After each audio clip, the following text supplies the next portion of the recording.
കർത്താവിൻ്റെ കൃപയിൽ ആശ്രയിച്ച് ഇന്ന് നടക്കുന്ന ഈ ഉപവാസ പ്രാർത്ഥനയിൽ 2025 ആണ്ട് ഫെബ്രുവരി മാസം 27 തീയതി വ്യാഴാഴ്ചയാണ് നമ്മൾ ഈ ഉപവാസ പ്രാർത്ഥന ക്രമീകരിച്ചിരിക്കുന്നത്. രാവിലെ 10 മുതൽ വൈകിട്ട് 5 മണി വരെയാണ് നമ്മുടെ ഉപവാസ പ്രാർത്ഥന. അതിൽ ദൈവത്തിൻ്റെ വചന ശുശ്രൂഷയ്ക്കായി നമുക്ക് പരിചിതമായിരിക്കുന്ന കൊരിന്ത്യർ ലേഖനം 1 കൊരിന്ത്യർക്ക് എഴുതിയ ലേഖനം 15-ാം അധ്യായം അതിൻ്റെ 58-ാം വാക്യം തുടർന്നുള്ള അല്പസമയ ചിന്തയ്ക്കായി വായിക്കുന്നു. ആകയാൽ എൻ്റെ പ്രിയ സഹോദരന്മാരെ, നിങ്ങൾ ഉറപ്പുള്ളവരും കുലുങ്ങാത്തവരും നിങ്ങളുടെ പ്രയത്നം കർത്താവിൽ വ്യർത്ഥമല്ല എന്ന് അറിഞ്ഞിരിക്കയാൽ കർത്താവിൻ്റെ വേലയിൽ എപ്പോഴും വർദ്ധിച്ചു വരുന്നവരും ആകുകയും. ദൈവത്തിൻ്റെ വചനം നമ്മൾ പലപ്പോഴും പല ആവർത്തി വായിച്ചിട്ടുള്ള വേദവചന ഭാഗങ്ങളാണിത്.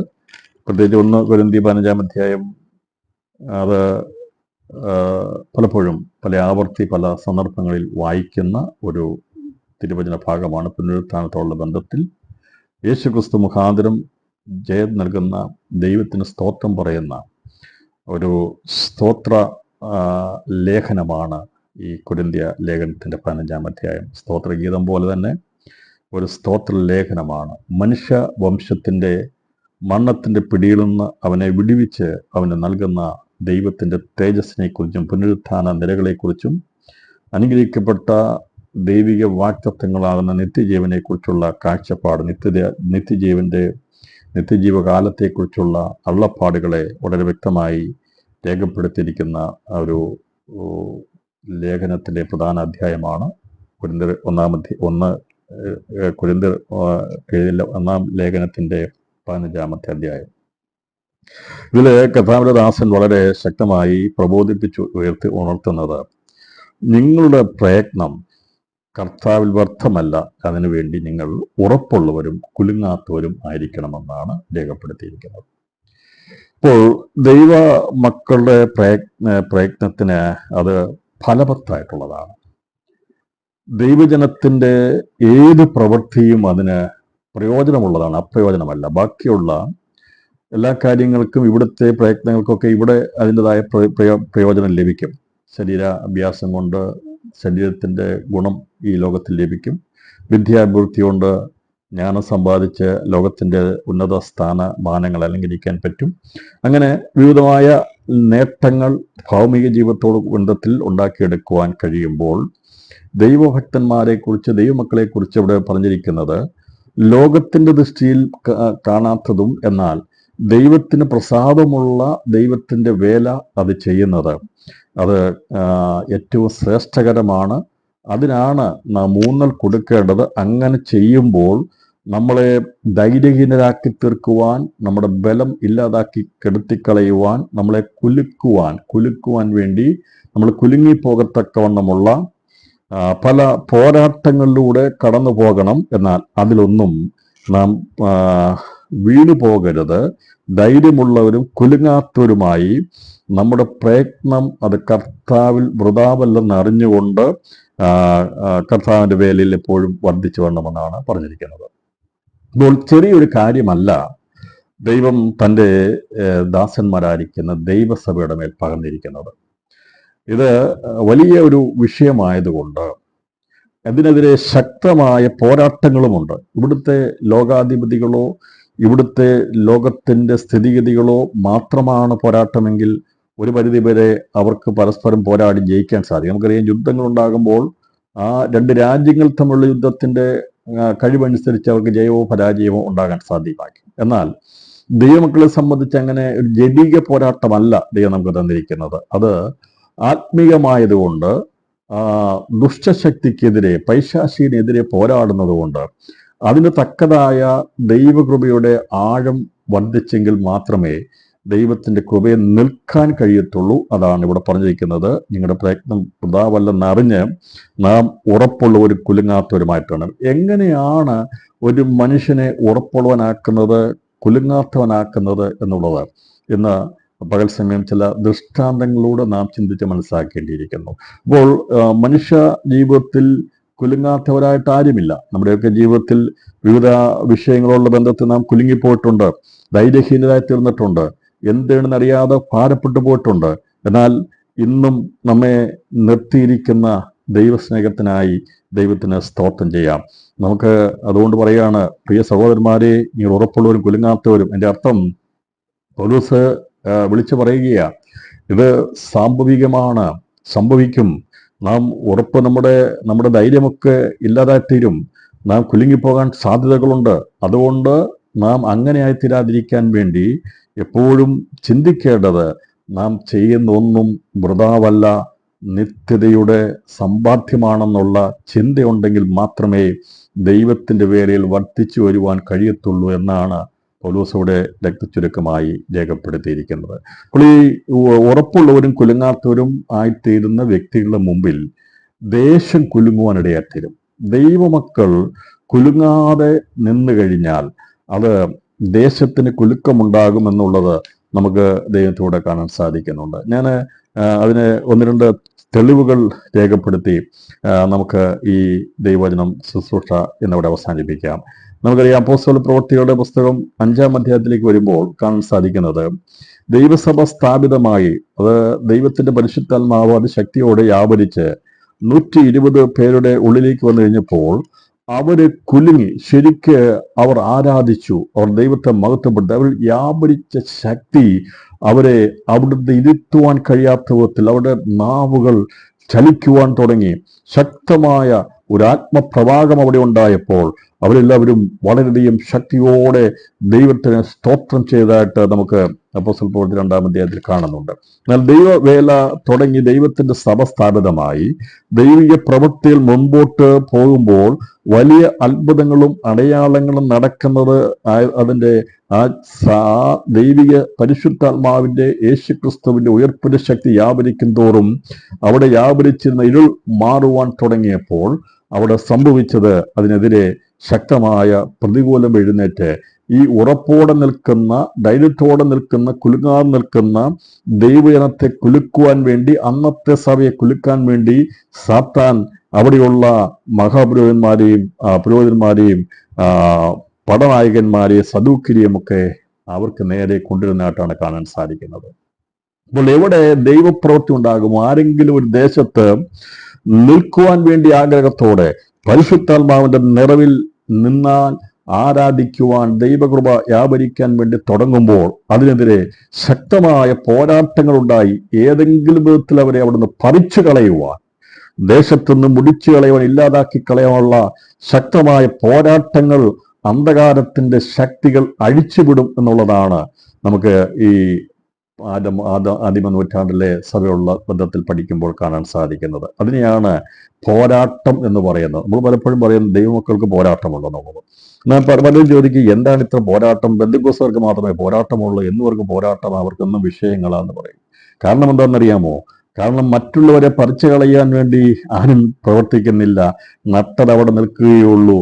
നട്ടത് അവസാനം പറിക്കുമ്പോഴും പ്രയോജനമില്ലാതെ തീരുമെന്നാൽ നമ്മെ പറിച്ചു നട്ടതാണ് ദൈവസഭയാകുന്ന ആ ദൈവസഭയ്ക്കകത്ത്, തോട്ടത്തിനകത്ത് നട്ടതുകൊണ്ട് നമ്മെ ഏതെങ്കിലും വിധത്തിൽ പറിച്ചു കളയവൻ ഇല്ലാതാക്കാൻ വേണ്ടി പരിശ്രമിക്കും. കാരണം ദൈവസഭയ്ക്കെതിരെ ശക്തമായ, ദൈവമക്കൾക്കെതിരെ ശക്തമായ പോരാട്ടങ്ങൾ ഉണ്ടാകുമെന്നുള്ളതാണ് ഇവിടെ നമുക്ക് കാണാൻ സാധിക്കും. എന്തെല്ലാം അത്ഭുതം കണ്ടാലും, അടയാളം കണ്ടാലും, ഏതെല്ലാം വിഷയങ്ങൾ കണ്ടാലും പാരമ്പര്യത്തിന്റെ പിടിയിൽ കിടക്കുന്നവർക്ക്, അന്ധത പിടിച്ചവർക്ക് അതൊന്നും അവരെ ബാധിക്കത്തില്ല എന്നുള്ളത് നാം ഈ ചരിത്രം പഠിക്കുമ്പോൾ നമുക്ക് കാണാൻ സാധിക്കും. ഞാൻ 4-ാം അധ്യായം വായിച്ചിട്ട് അതിൻ്റെ പ്രധാനപ്പെട്ട ചില ഭാഗങ്ങൾ ചിന്തിച്ച് നമ്മൾ പ്രധാനപ്പെട്ട കുലുങ്ങാതെ നിൽക്കുന്ന ദൈവ ശുശ്രൂഷയെക്കുറിച്ച് ചിന്തിക്കാൻ കഥാൽ താല്പര്യപ്പെടുകയാണ്. 4-ാം അധ്യായം അവർ ജനത്തെയും സംസാരിച്ചുകൊണ്ടിരിക്കുന്ന പോലെ തന്നെ മഹാപുരോഹിതന്മാരും ദേവാലയത്തിൽ പടനായകരും സദൂക്യരും അവരുടെ നേരെ വന്നു. അവർ ജനത്തെ ഉപദേശിക്കാലും മരിച്ചവരിൽ നിന്നുള്ള പുനരുത്ഥാനത്തെ യേശുവിന്റെ ദൃഷ്ടാന്തത്താൽ അറിയിക്കാലും നീരസപ്പെട്ട് അവരെ പിടിച്ച് വൈകുന്നേരമാകൊണ്ട് പിറ്റന്നാൾ വരെ കാവലാക്കി. എന്നാൽ വചനം കേട്ടവരിൽ പലരും വിശ്വസിച്ചു. പുരുഷന്മാരുടെ എണ്ണം തന്നെ 5000-ഓളമായി. അപ്പോൾ ഇവര് ഈ വളരെ അത്ഭുതകരമായ 3-ാം അധ്യായത്തിൽ കാണുന്നത്, മുടന്തനായ പറമ്പിൽ മുടന്തനായ ഒരുത്തനെ സൗഖ്യമാക്കി. അവൻ അവരുടെ മുമ്പിൽ നിന്ന് നിൽക്കുന്ന, അവനെ ചേർത്ത് നിർത്തിക്കൊണ്ട് സംസാരിക്കുന്ന സമയത്താണ് ഇവിടുന്ന് അവർക്കെതിരായിട്ട് വന്നത്. ദേവാലയത്തിൽ നിന്ന് അവർക്കെതിരെയുള്ള ആൾക്കാർ വരികയാണ് ഇടയാത്തത്. ഇവിടെ സൗഖ്യമാക്കിയത് വളരെ വ്യക്തമായ തെളിവോടുകൂടെ നിൽക്കുമ്പോൾ അതിനെതിരെ ഇവർക്കൊന്നും ചെയ്യാൻ കഴിയും. ഞാൻ പറഞ്ഞല്ലോ, അങ്ങനെ ആ വ്യക്തി യേശുവിന്റെ നാമത്തിൽ സൗഖ്യമായത് കണ്ടെന്നും അന്നത്തെ പുരോഹിതന്മാരുടെയും സദൂക്യരുടെയും ആ പടനായകന്റെ ഒന്നും മനസ്സ് മാറിയിരുന്നില്ല. ഞാൻ പറഞ്ഞല്ലോ, എന്തെല്ലാം കണ്ടാലും മനസ്സ് മാറാത്ത ചിലര് ഈ ലോകത്തിലുണ്ട്. അവരുടെ മനസ്സ് മാറത്തില്ല, അവരതിന് അടിമപ്പെട്ടു പോയവരാണ്. എന്നാൽ ദൈവത്തിന്റെ കൃപ കാണുമ്പോൾ ഇവിടെ കാണാൻ സാധിക്കുന്നത്, വചനം കേട്ടവരിൽ പലരും വിശ്വസിച്ചു. പുരുഷന്മാരുടെ എണ്ണം തന്നെ 5000-ഓളമായി.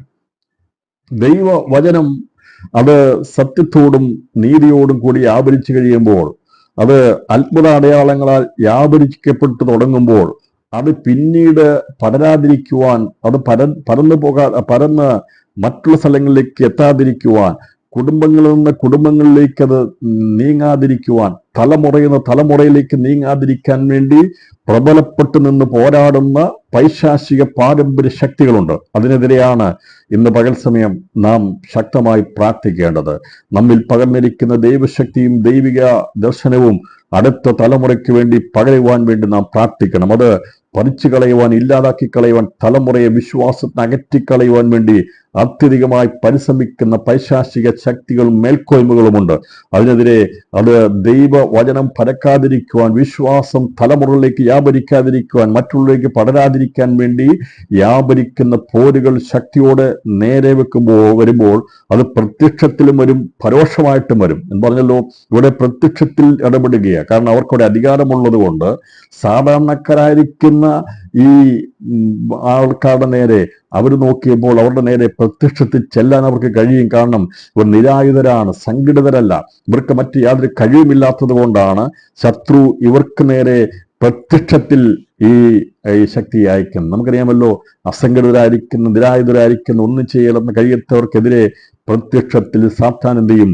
പോരുകൾ നടത്തുവാൻ വേണ്ടി നേരെ ആൾക്കാരെ വിടാറുണ്ട്. അതാണ് ഇന്ന് കാണുന്ന പല സ്ഥലങ്ങളിൽ കാണുന്ന സുവിശേഷത്തിന് വിരുദ്ധമായ പ്രവർത്തികളൊക്കെ അറിയാം.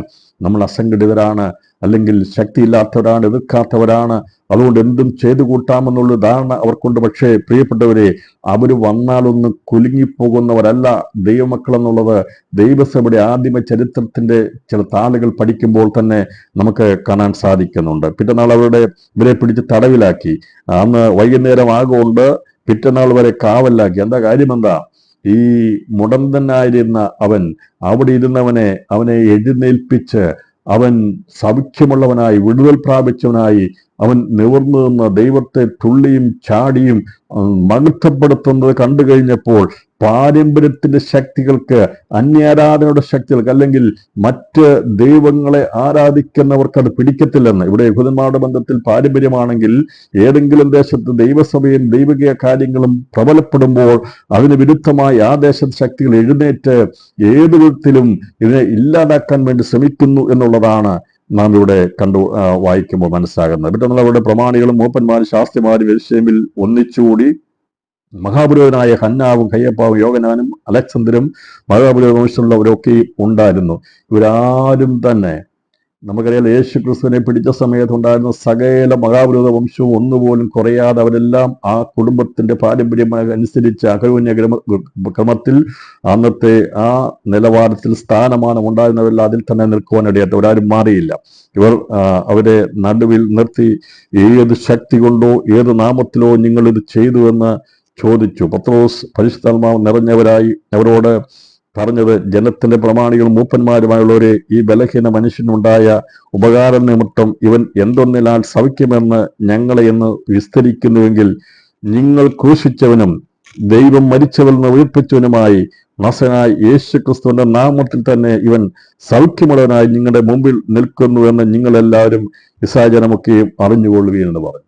പത്രോസ് ഇവരെ പിടിച്ച് തടവിലാക്കി പിറ്റേ ദിവസം ഈ സംഘം കൂടി വന്ന് അവരെ വിസ്തരിക്കുന്ന സമയത്ത് ചോദിക്കുകയാണ്, ഏത് ശക്തി കൊണ്ടോ ഏത് നാമത്തിലോ നിങ്ങൾ ഇത് ചെയ്തു എന്ന് ചോദിച്ചു.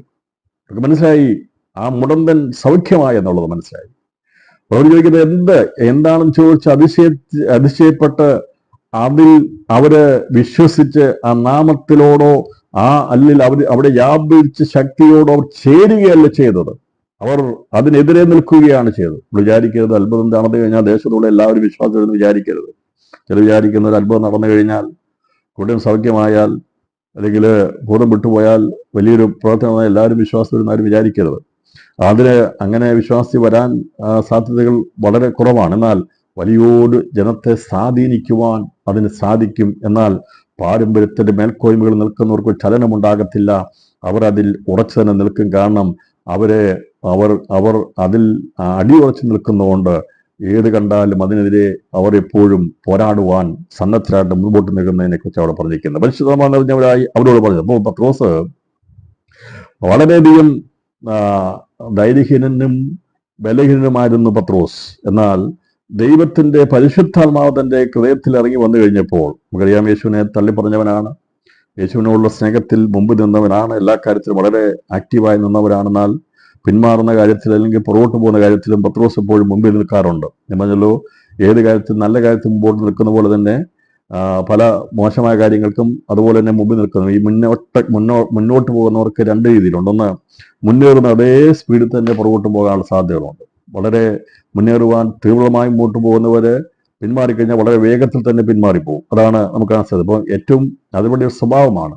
അപ്പോൾ ഏത് കാര്യത്തിനും വളരെ ശക്തിയോടെ മുന്നോട്ട് പോകുമ്പോൾ എന്തെങ്കിലും തിരിച്ചുണ്ടായിക്കഴിഞ്ഞാൽ അതുപോലെ തന്നെ പുറകോട്ട് പോകും. അതുകൊണ്ടാണ് പത്രോസ് ജീവിതത്തിൽ നമുക്ക് കാണാൻ സാധിക്കുന്നത് താൻ തീക്ഷ്ണതയുള്ളവനായിരുന്നു, വളരെ ശക്തമായ രീതിയിൽ മുന്നേറുന്നവനായിരുന്നു. എന്നാൽ ഒരു പ്രശ്നം വരുമ്പോൾ വളരെ പെട്ടെന്ന് അവൻ പുറകോട്ട് പോകുമായിരുന്നു. യേശുവിനെ 3 പ്രാവശ്യം അവൻ തള്ളിപ്പറയുമെന്ന് പറഞ്ഞപ്പോൾ അവൻ എന്ത് ചെയ്തു? വളരെ വേഗത്തിൽ തള്ളിപ്പറഞ്ഞു. ചുരുങ്ങിയ സമയം കൊണ്ട് കോഴി 3 പ്രാവശ്യം കൂവുന്നതിന് മുമ്പ് അവൻ തള്ളിപ്പറഞ്ഞു. ഞാൻ പറഞ്ഞത് വളരെ വേഗത്തിൽ തന്നെ അവൻ എന്ത് ചെയ്തു? പിന്മാറി. എന്നാൽ മുൻപിൽ ഏറ്റവും മുമ്പിൽ നിന്നവനാ. ഈ സ്വഭാവമുള്ളവരെന്ന് പ്രത്യേകം ശ്രദ്ധിക്കണം. ഏത് കാര്യത്തിനും വളരെ സ്പീഡിൽ മുമ്പിൽ നിൽക്കുന്ന അവർക്ക് ഏറ്റവും അധികം പിന്മാറ്റം അവർക്കുണ്ട്. എന്ന് പറഞ്ഞാൽ അവർക്കാണ് ഏറ്റവും അധികം നിരാശ ഉണ്ടാകുന്നത്, ഏറ്റവും അധികം വേദന അവർക്കാണ് ഉണ്ടാകുന്നത്. ഞാൻ പറഞ്ഞല്ലോ, മുമ്പിൽ പോകുവാൻ അതുപോലെ തന്നെ ആ ജയം മാത്രം മുമ്പോട്ട് കാണുന്ന അല്ലെങ്കിൽ എടുത്ത് മുമ്പോട്ട് പോകുന്ന ആൾക്കാർക്ക് ഏതെങ്കിലും ഒരു പ്രതിസന്ധി വന്നു കഴിഞ്ഞാൽ അവരിലുണ്ടാകുന്ന ആ പ്രത്യാഘാതങ്ങൾ വളരെ വലുതാണ്. അവർ വേഗത്തിൽ തന്നെ അതിലേക്ക് താണുപോകും. എന്നാൽ വളരെ സാവധാനതയോടെ നീങ്ങുന്ന ഒരു വ്യക്തിക്ക് ഒരു തിരിച്ചടി ഉണ്ടായാൽ അവർ പെട്ടെന്ന് അതിനകത്ത് കുലുങ്ങി പോകത്തില്ല. കാരണം അവര് സാവധാനതയിൽ അതിൽ തിരിച്ചറിഞ്ഞ് കുറേശ്ശെ പോകുള്ളൂ. എന്നാൽ ഞാൻ പറഞ്ഞല്ലോ, വളരെ മുമ്പിൽ നിൽക്കുന്ന ഒരു വ്യക്തിക്ക് തിരിച്ചടി ഉണ്ടായി കഴിഞ്ഞാൽ മടങ്ങിപ്പോക്ക് അല്ലെങ്കിൽ വേഗത്തിൽ അത് തിരിച്ച് പുറകോട്ട് പോകാനുള്ള സാധ്യതകൾ കൂടുതലാണ്. എന്നാൽ ദൈവത്തിന്റെ പരിശുദ്ധാത്മാവ് തന്റെ ഉള്ളിൽ വ്യാപരിച്ചു കഴിഞ്ഞപ്പോൾ, ഏത് ശക്തി കൊണ്ടാണ് നിങ്ങളത് ചോദിച്ചപ്പോൾ, ആ സമയത്ത് അവനിൽ വ്യാപരിച്ച പരിശുദ്ധാത്മാവ് അവിടെ നിറഞ്ഞെന്ന് നമ്മളോടും നീ ഏത് ശക്തി കൊണ്ടാ അല്ലെങ്കിൽ ഏത് നാമത്തിലാ എന്തുകൊണ്ടാ ജീവിക്കുന്നല്ലേ എങ്ങനെയാ ചെയ്യുന്നത് ചോദിക്കുമ്പോൾ, ഏതാണോ ആ ശക്തി അവിടെ പ്രവർത്തിച്ചത് ഇവർ ചോദിച്ചപ്പോൾ ആ ശക്തി അവിടെ വെളിപ്പെടുവാൻ ഇടയാറ്റുന്നു. ഇവർ ചോദിക്കുകയാണ്, നീ ഏത് ശക്തി കൊണ്ടാണ് ഏത് നാമത്തിലാണ് നിങ്ങളിത് ചെയ്തതെന്ന് ചോദിച്ചപ്പോൾ പത്രോസ് അതേ ആത്മാവിൽ നിറയുവാൻ ഇടയായി തീർന്നു. ഇന്ന് പകൽ സമയം ചോദ്യങ്ങൾ ഉയരുമ്പോൾ, നമുക്കെതിരെ തന്ത്രങ്ങൾ മെനയുമ്പോൾ, നമുക്കെതിരെ വിഷയങ്ങൾ വരുമ്പോൾ, ഏത് ശക്തി കൊണ്ടാണ് ഇവർ മുന്നേറുന്നതെന്ന് ചിന്ത വരുമ്പോൾ, അതിനെതിരെ നമ്മളെ ഏത് വിധത്തിൽ വിസ്തരിക്കാൻ വേണ്ടി കൊണ്ടുപോയാലും ആ ശക്തി നമ്മളെ കൈവിട്ടു പോകത്തില്ല. അത് ഭയത്തിന്റെ ശക്തിയല്ല, അത് ധൈര്യത്തിന്റെയും സുബോധത്തിന്റെയും സ്നേഹത്തിന്റെയും ആത്മാവാകയാൽ അതവിടെ വ്യാപരിച്ചുകൊണ്ടിരിക്കും. ആ സമയത്ത് പത്രോസിന്മേൽ ആ ശക്തി വ്യാപരിച്ചവനെ ധൈര്യമുള്ളവനായി അവിടെ നിർത്തുവാനിടയായിരുന്നു. അവൻ പറഞ്ഞു, പരിശുദ്ധാത്മാവ് നിറഞ്ഞവരായി അവരോട് പറഞ്ഞത് പറയാൻ ആഗ്രഹിക്കുന്നില്ല. അപ്പൊ ഇവിടെ പരിശുദ്ധാത്മാവ് നിറഞ്ഞു. അവൻ പരിശുദ്ധാത്മാവിൽ നിറഞ്ഞു തന്നെ അവരോട് സംസാരിക്കുകയാണ്. അപ്പോൾ ദൈവാത്മാവ് നിറഞ്ഞുള്ള വാക്കുകളുടെ ശക്തി വലുതാണ്. ദൈവാത്മാവ് നിറഞ്ഞുള്ള പ്രാർത്ഥനയുടെ ശക്തി വലുതാണ്. ദൈവാത്മാവ് നിറഞ്ഞുള്ള ഏതു കാര്യവും അത് ശക്തിയുള്ളതാ. അതിനെ തകർക്കാൻ ആർക്കും കഴിയുന്നത് കേൾക്കുമ്പോൾ തന്നെ മനുഷ്യർക്ക് മനസ്സിലാകും ഇത് സാധാരണ വാക്കുകളല്ലെന്നറിയാം. അതുകൊണ്ടാണ് അതിന്റെ 13-ാം വാക്യം, അവർ പത്രോസിന്റെയും യോഹന്നാന്റെയും ധൈര്യം കാണുകയാലും ഇവർ പഠിപ്പില്ലാത്തവരും സാമാന്യമാരുമായ മനുഷ്യരെന്ന് ഗ്രഹിക്കിയാലും ആശ്ചര്യപ്പെട്ടു. ദൈവാത്മാവ് നിറഞ്ഞു കഴിയുമ്പോൾ, പരിശുദ്ധാത്മാവിന്റെ സംഭാഷണം കേട്ട് കഴിയുമ്പോൾ, യേശു ക്രിസ്തു ആരാകുന്നെന്ന് വെളിപ്പെടുത്തി കഴിയുമ്പോൾ ഇവർക്ക് കേൾക്കുന്നവർക്ക് അവർക്ക് ആശ്ചര്യമുണ്ടാകും. ആ 2 കാര്യം അവിടെ വെളിപ്പെട്ടു. ഒന്ന്, നിങ്ങൾ വ്യാപരിക്കുന്ന ശക്തി ഏതാണ്? രണ്ടാമത് ചോദിച്ചത്, നിങ്ങൾ ഏത് നാമത്തിലാണ് ഈ സംസാരിക്കുന്നത്? അതിന് വ്യക്തമായ ഉത്തരം പരിശുദ്ധാത്മാവ് രേഖപ്പെടുത്തി അവരോട് പറഞ്ഞു. 4-12 വാക്യം, അത് നസറനായ യേശുവാണ്, മറ്റൊരുത്തിൽ രക്ഷയില്ല. നാം രക്ഷിക്കപ്പെടുവാൻ ആകാശത്തിൽ മനുഷ്യരിൽ നൽകപ്പെട്ട വേറൊരു നാമവുമില്ല. രക്ഷയുടെ നാമം യേശുവിന്റെ നാമമാണ്. വിടുതലിന്റെ നാമം യേശുവിന്റെ നാമമാണ്. അവർ ചോദിച്ച ചോദ്യമില്ലായിരുന്നു ഏത് ശക്തിയാണ്, ഏത് നാമമാണെന്ന് ചോദിച്ചപ്പോൾ അവിടെ അതിന് ഉത്തരം പറഞ്ഞത്, ഞങ്ങളിൽ വ്യാപരിക്കുന്നത് യേശു ക്രിസ്തുവിന്റെ പരിശുദ്ധാത്മാവിന്റെ ശക്തിയാ. അവനിൽ വ്യാപരിച്ച ശക്തിയെ ഞങ്ങൾ വ്യാപരിക്കുന്നത്, ആ പുനരുത്ഥാന ശക്തിയാ ഞങ്ങൾ വ്യാപരിക്കുന്നത്. ഞങ്ങൾ സംസാരിക്കുന്നത് യേശു ക്രിസ്തുവിന്റെ നാമത്തിലാ. ആ നാമം രക്ഷയുടെ നാമമാണ്. ആകാശത്തിന്റെ കീഴിൽ മറ്റൊരു രക്ഷയില്ല. ആകാശത്തിന്റെ കീഴിൽ മനുഷ്യരിൽ നൽകപ്പെട്ട വേറൊരു നാമമില്ല. ആ നാമത്തിലാണ് ഞങ്ങൾ ഇത് ചെയ്യുന്നത്, സംസാരിക്കുന്നത് പറഞ്ഞു കഴിഞ്ഞപ്പോൾ ഇവർക്ക് ഈ ധൈര്യം കണ്ടപ്പോൾ ഇവർക്ക് മനസ്സിലായി ഇവരെ കുലുക്കാൻ കഴിയത്തില്ലെന്ന സ്തോത്രം.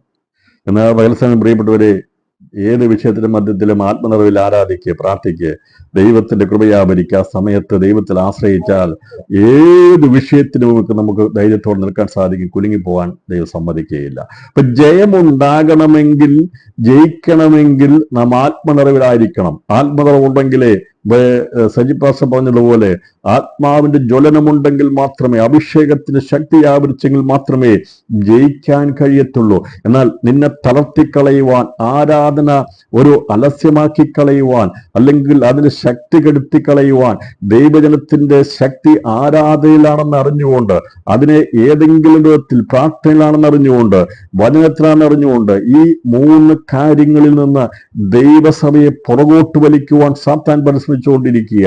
വചനത്തിൽ നിന്നും, പ്രാർത്ഥനയിൽ നിന്നും, അതുപോലെ ആരാധനയിൽ നിന്നും ഒരു വ്യക്തിയെ, ഒരു സഭയെ പുറകോട്ട് വലിച്ചാൽ, അതിനെ ഇല്ലാതാക്കി കളഞ്ഞാൽ അധികം താമസിയാതെ ധൈര്യം നഷ്ടപ്പെട്ടു പോകും, അവരുടെ പ്രത്യാശ നഷ്ടപ്പെട്ടു പോകും. അവർ സാധാരണ മനുഷ്യരെ പോലെ ആയിത്തീരുമെന്നറിയാം. അതിനുവേണ്ടിയാണ് സാത്താൻ പരിശ്രമിക്കുന്നത്. എന്നാൽ ഇന്നത്തെ ഉപവാസ പ്രാർത്ഥന മുഖാന്തരമായി നാം പുറകോട്ട് മാറുവാനുള്ളവരല്ല.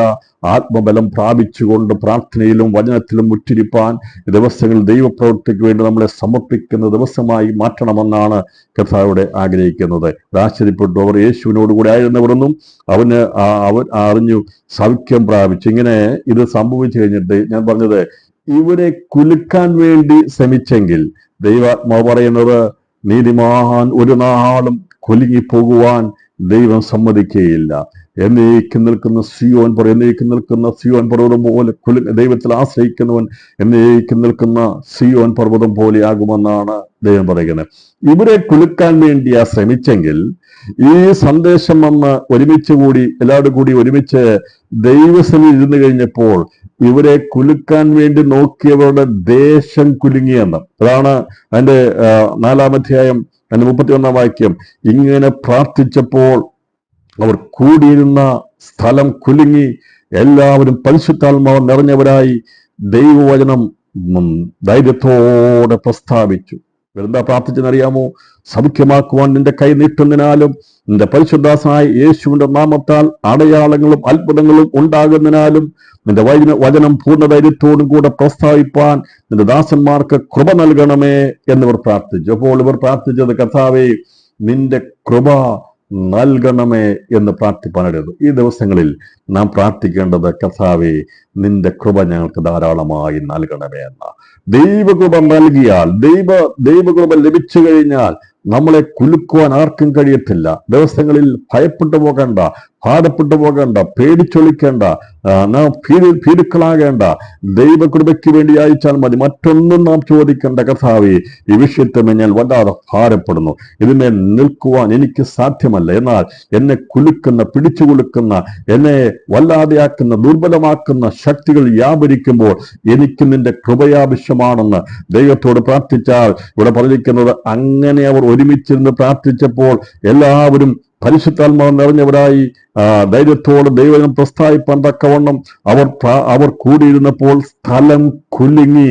പ്രാർത്ഥനയിൽ ദൈവസഭ, ദൈവമക്കൾ ഒരുമിച്ച് ദൈവകൃപയിൽ ആശ്രയിച്ച് പ്രാർത്ഥിച്ചാൽ ഇരിക്കുന്ന സ്ഥലം കുലുങ്ങുമെന്ന്. അതിന്റെ അർത്ഥം ഇവർ കുലുങ്ങത്തില്ല, ഇവരെ കുലുക്കുവാൻ ഉദ്ദേശിക്കുന്ന ദേശം കുലുങ്ങുമെന്ന്. എന്ന പകർസമയം ആത്മാവിൽ ഞാൻ ദൂത് പറയുക, കുറിച്ചിട്ടുകൊള്ളുക.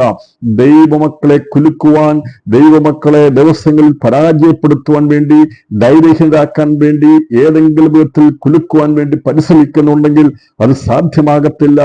ഞങ്ങളിരുന്ന് പ്രാർത്ഥിക്കുന്ന സ്ഥലം കുലുങ്ങുവാൻ ഇടയാത്തരും. ഇന്ന് പകർച്ചന് ദൈവമക്കൾ ഏതെല്ലാം രാജ്യങ്ങളിൽ, ഏതെല്ലാം സ്ഥലങ്ങളിൽ ഇരുന്ന് സന്ദേശം കേൾക്കുന്നുവോ, ഈ വചനത്തിന്റെ സാന്നിധ്യം അനുഭവിക്കുമ്പോൾ, ഒരുമിച്ച് നാം ദൈവത്തെ മഹത്വപ്പെടുത്തുമ്പോൾ, ഒരുമിച്ച് ദൈവത്തെ സന്നിധിയിൽ പ്രാർത്ഥിക്കുമ്പോൾ അവർ കുലുങ്ങുകയല്ല ചെയ്യുന്നത്, അവരെ ഭയപ്പെടുത്തുവാൻ ശ്രമിച്ചിരുന്ന ദേശം കുലുങ്ങുവാൻ ഇടയാത്തരും. നവകസമയം ആത്മാവിൽ കുറിച്ചോട്ടുകൊള്ളുക. ദേശങ്ങൾ കുലുങ്ങുവാൻ പോകുക. ദൈവമക്കളെ കഴിഞ്ഞ നാളുകളിൽ കുലുക്കുവാൻ, ധൈര്യമില്ലാതാക്കി തീർക്കുവാൻ പ്രവർത്തിച്ചുകൊണ്ടിരുന്ന ചില അന്ധകാര മണ്ഡലത്തിന്റെ ശക്തിയുടെ മേൽ ദൈവാത്മാവ് വ്യാപരിച്ചെന്ന ഈ ദിവസങ്ങളിൽ ദേശം കുലുങ്ങത്തക്കവണ്ണം ദൈവപ്രവൃത്തി വെളിപ്പെടാൻ പോകുന്നതിനായി ഇന്ന് പകർച്ച ഞാൻ ദൈവത്തിന് സ്തോത്രം ചെയ്യുന്നു. എല്ലാ ദൈവമക്കളുടെ ഭവനങ്ങളും ഇരിക്കുന്ന ദേശങ്ങളിൽ ദൈവം ഒരു കുലുക്കം വരുത്താൻ പോകുക.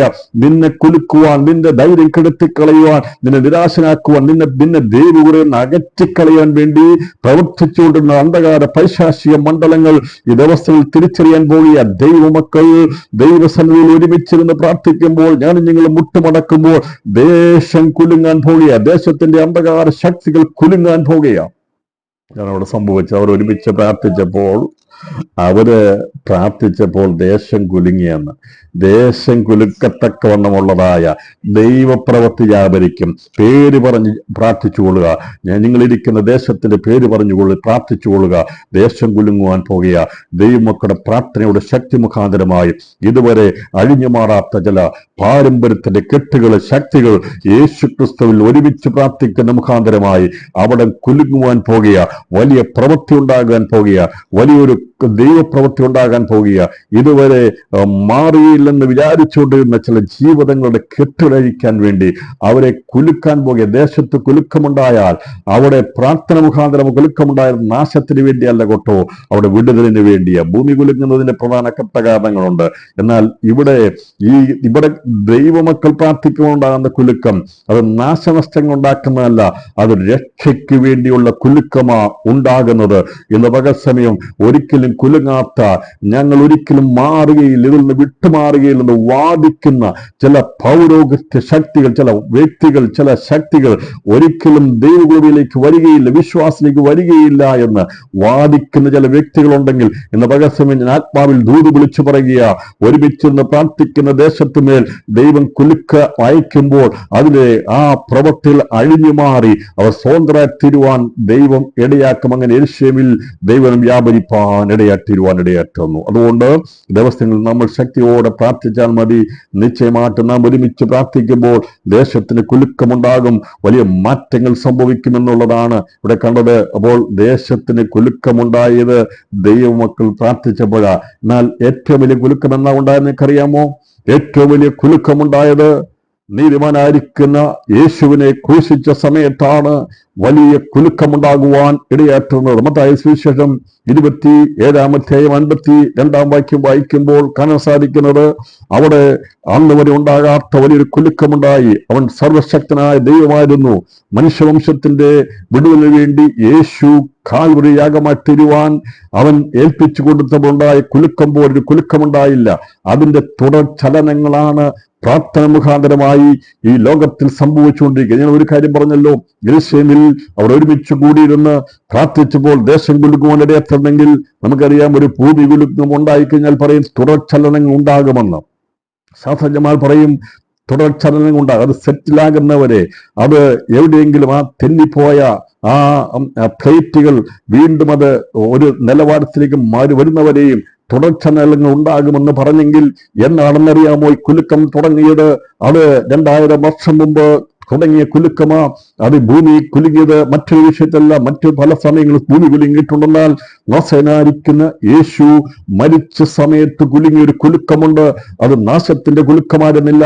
അവിടെ കെട്ടിടങ്ങൾ തകർന്നു വീണില്ല, അവിടെ മറ്റൊരു സംഭവം ഉണ്ടായില്ല. എന്നാൽ സംഭവിക്കേണ്ടത് സംഭവിച്ചു. ഞാൻ പറഞ്ഞല്ലോ, ഭൂമി കുലുങ്ങുന്ന പ്രകൃതിയുടെ വിഷയം മുഖാന്തരമായി അകത്ത് സമ്മർദ്ദമുണ്ടാകുമ്പോൾ പ്ലേറ്റുകൾ മാറി ഭൂമി കുലുങ്ങും. അത് കെട്ടിടങ്ങളൊക്കെ ഇടിഞ്ഞു വീഴുവാൻ, മറ്റു പല അനർത്ഥങ്ങൾ ഉണ്ടാകുവാൻ ഇടയാത്തിരുമെന്നാൽ യേശു ക്രിസ്തുവിന്റെ മരണസമയത്തുണ്ടായ ഭൂമി കുലുക്കം അവിടെ പ്രത്യക്ഷത്തിൽ ഒരു അനർത്ഥങ്ങൾ ഉണ്ടാകുവാൻ ഇടയാത്തിരുന്നാൽ അന്ധകാര മണ്ഡലത്തിന്റെ ശക്തി കേന്ദ്രങ്ങളെ അതിനെ ഈ കുലുക്കിക്കളയുന്ന ദൈവപ്രവൃത്തി അവിടെ ഉണ്ടായത്. മത്തായി സുവിശേഷം 27-ാം അധ്യായം ഞാൻ വായിക്കാം. 27-ാം അധ്യായത്തിന്റെ അതിന്റെ ചില ഭാഗങ്ങളിൽ പറഞ്ഞിരിക്കുന്നത് കർത്താവിനെ ക്രൂശ് സമയത്ത് അതിന്റെ 52-ാമത്തെ വാക്യത്തിൽ പറഞ്ഞിരിക്കുന്നത് ഇങ്ങനെയാണ്: ഭൂമി കുലുങ്ങി, പാറകൾ പിളർന്നു, കല്ലറകൾ തുറന്നു, നിദ്ര പ്രാപിച്ച് വിശുദ്ധന്മാരുടെ ശരീരങ്ങൾ പലതും ഉയർത്തെഴുന്നേറ്റു.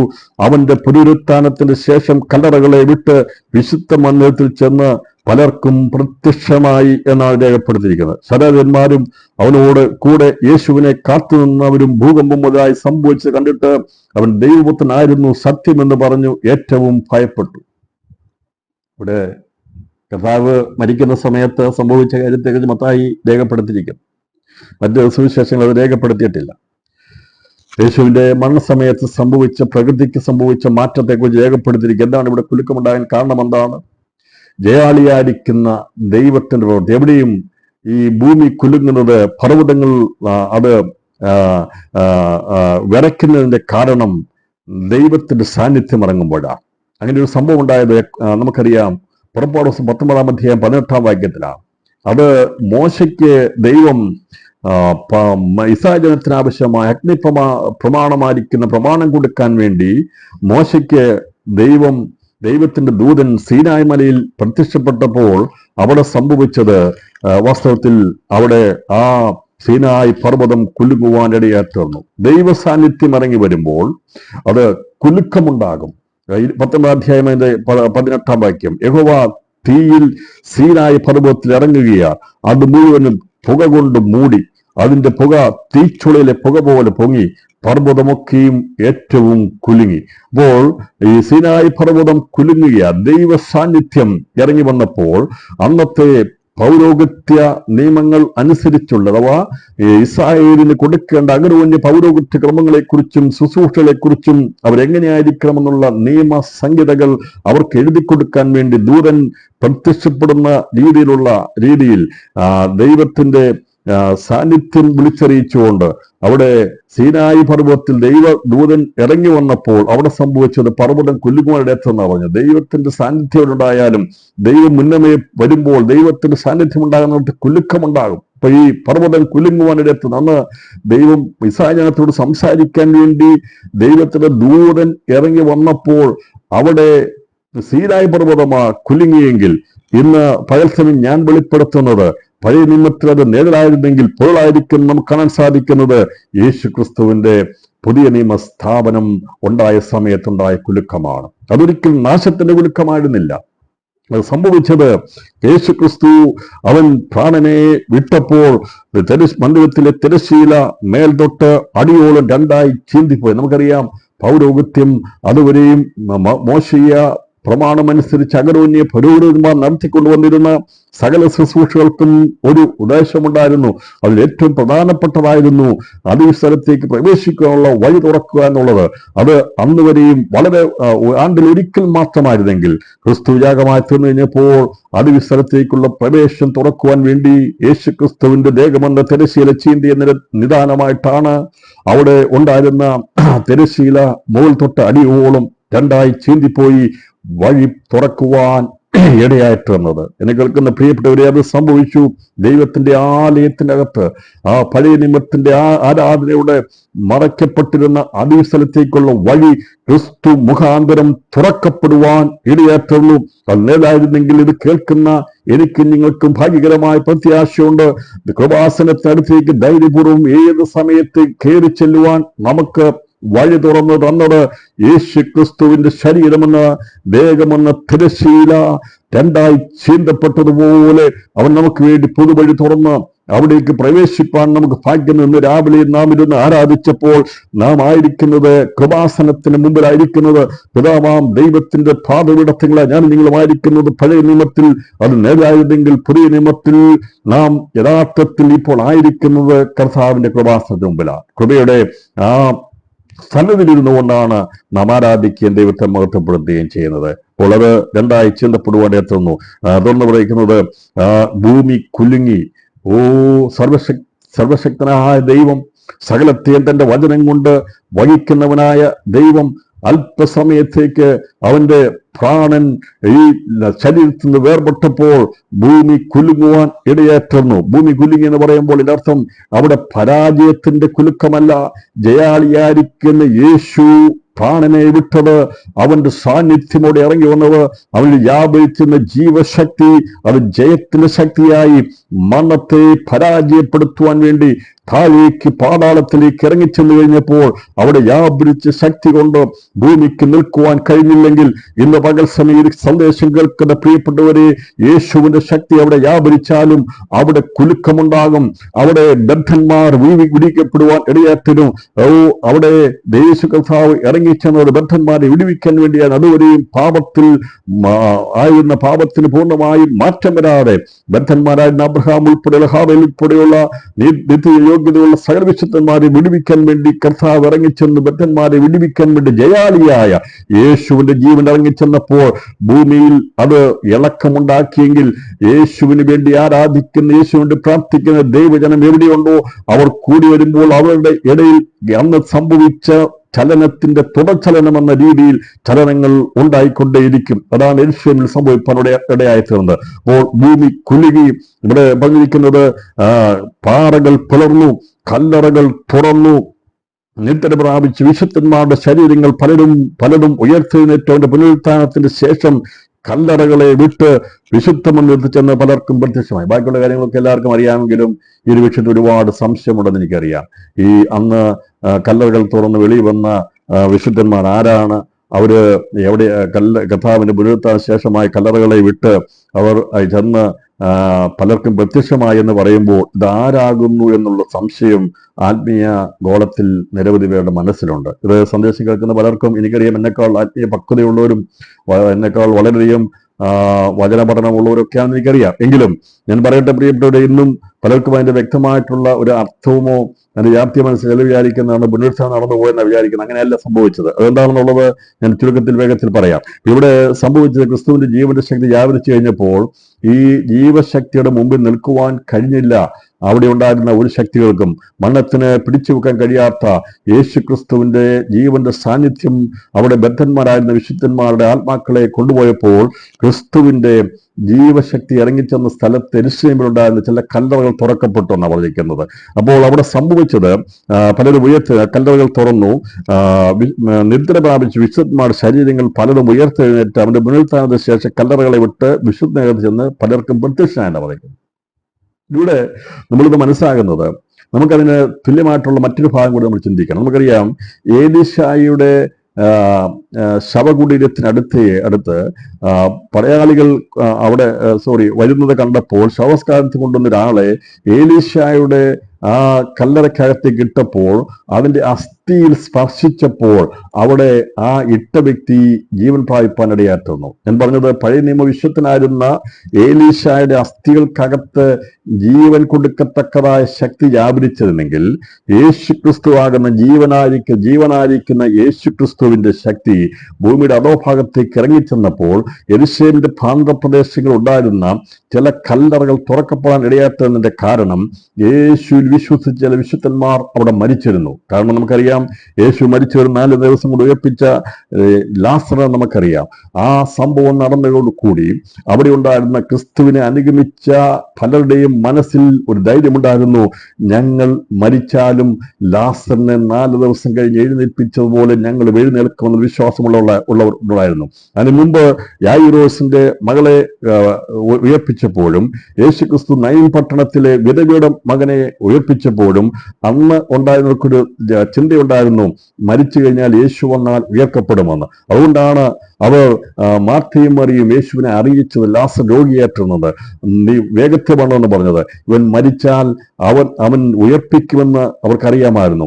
എന്നാൽ യേശു ക്രിസ്തു വരാൻ താമസിച്ചത് മരിച്ച ശേഷം ശരീരം ഡെഡ് ബോഡി മാത്രം എഴുന്നേൽപ്പിക്കുന്നതല്ല ക്രിസ്തുവെന്നും അവൻ പുനരുത്ഥാനവും ജീവനുമാകുന്ന വെളിപ്പെടുത്തുവാൻ വേണ്ടി ഒരു മനുഷ്യനെ ശവസംസ്കാരം ചെയ്തതിനു മുമ്പായി അവൻ മണ്ണിൽ അടിയപ്പെടുന്നതിനും മാത്രം മുമ്പല്ല യേശുവിന് അവനെ എഴുന്നേൽപ്പിക്കാൻ കഴിയുന്നത്.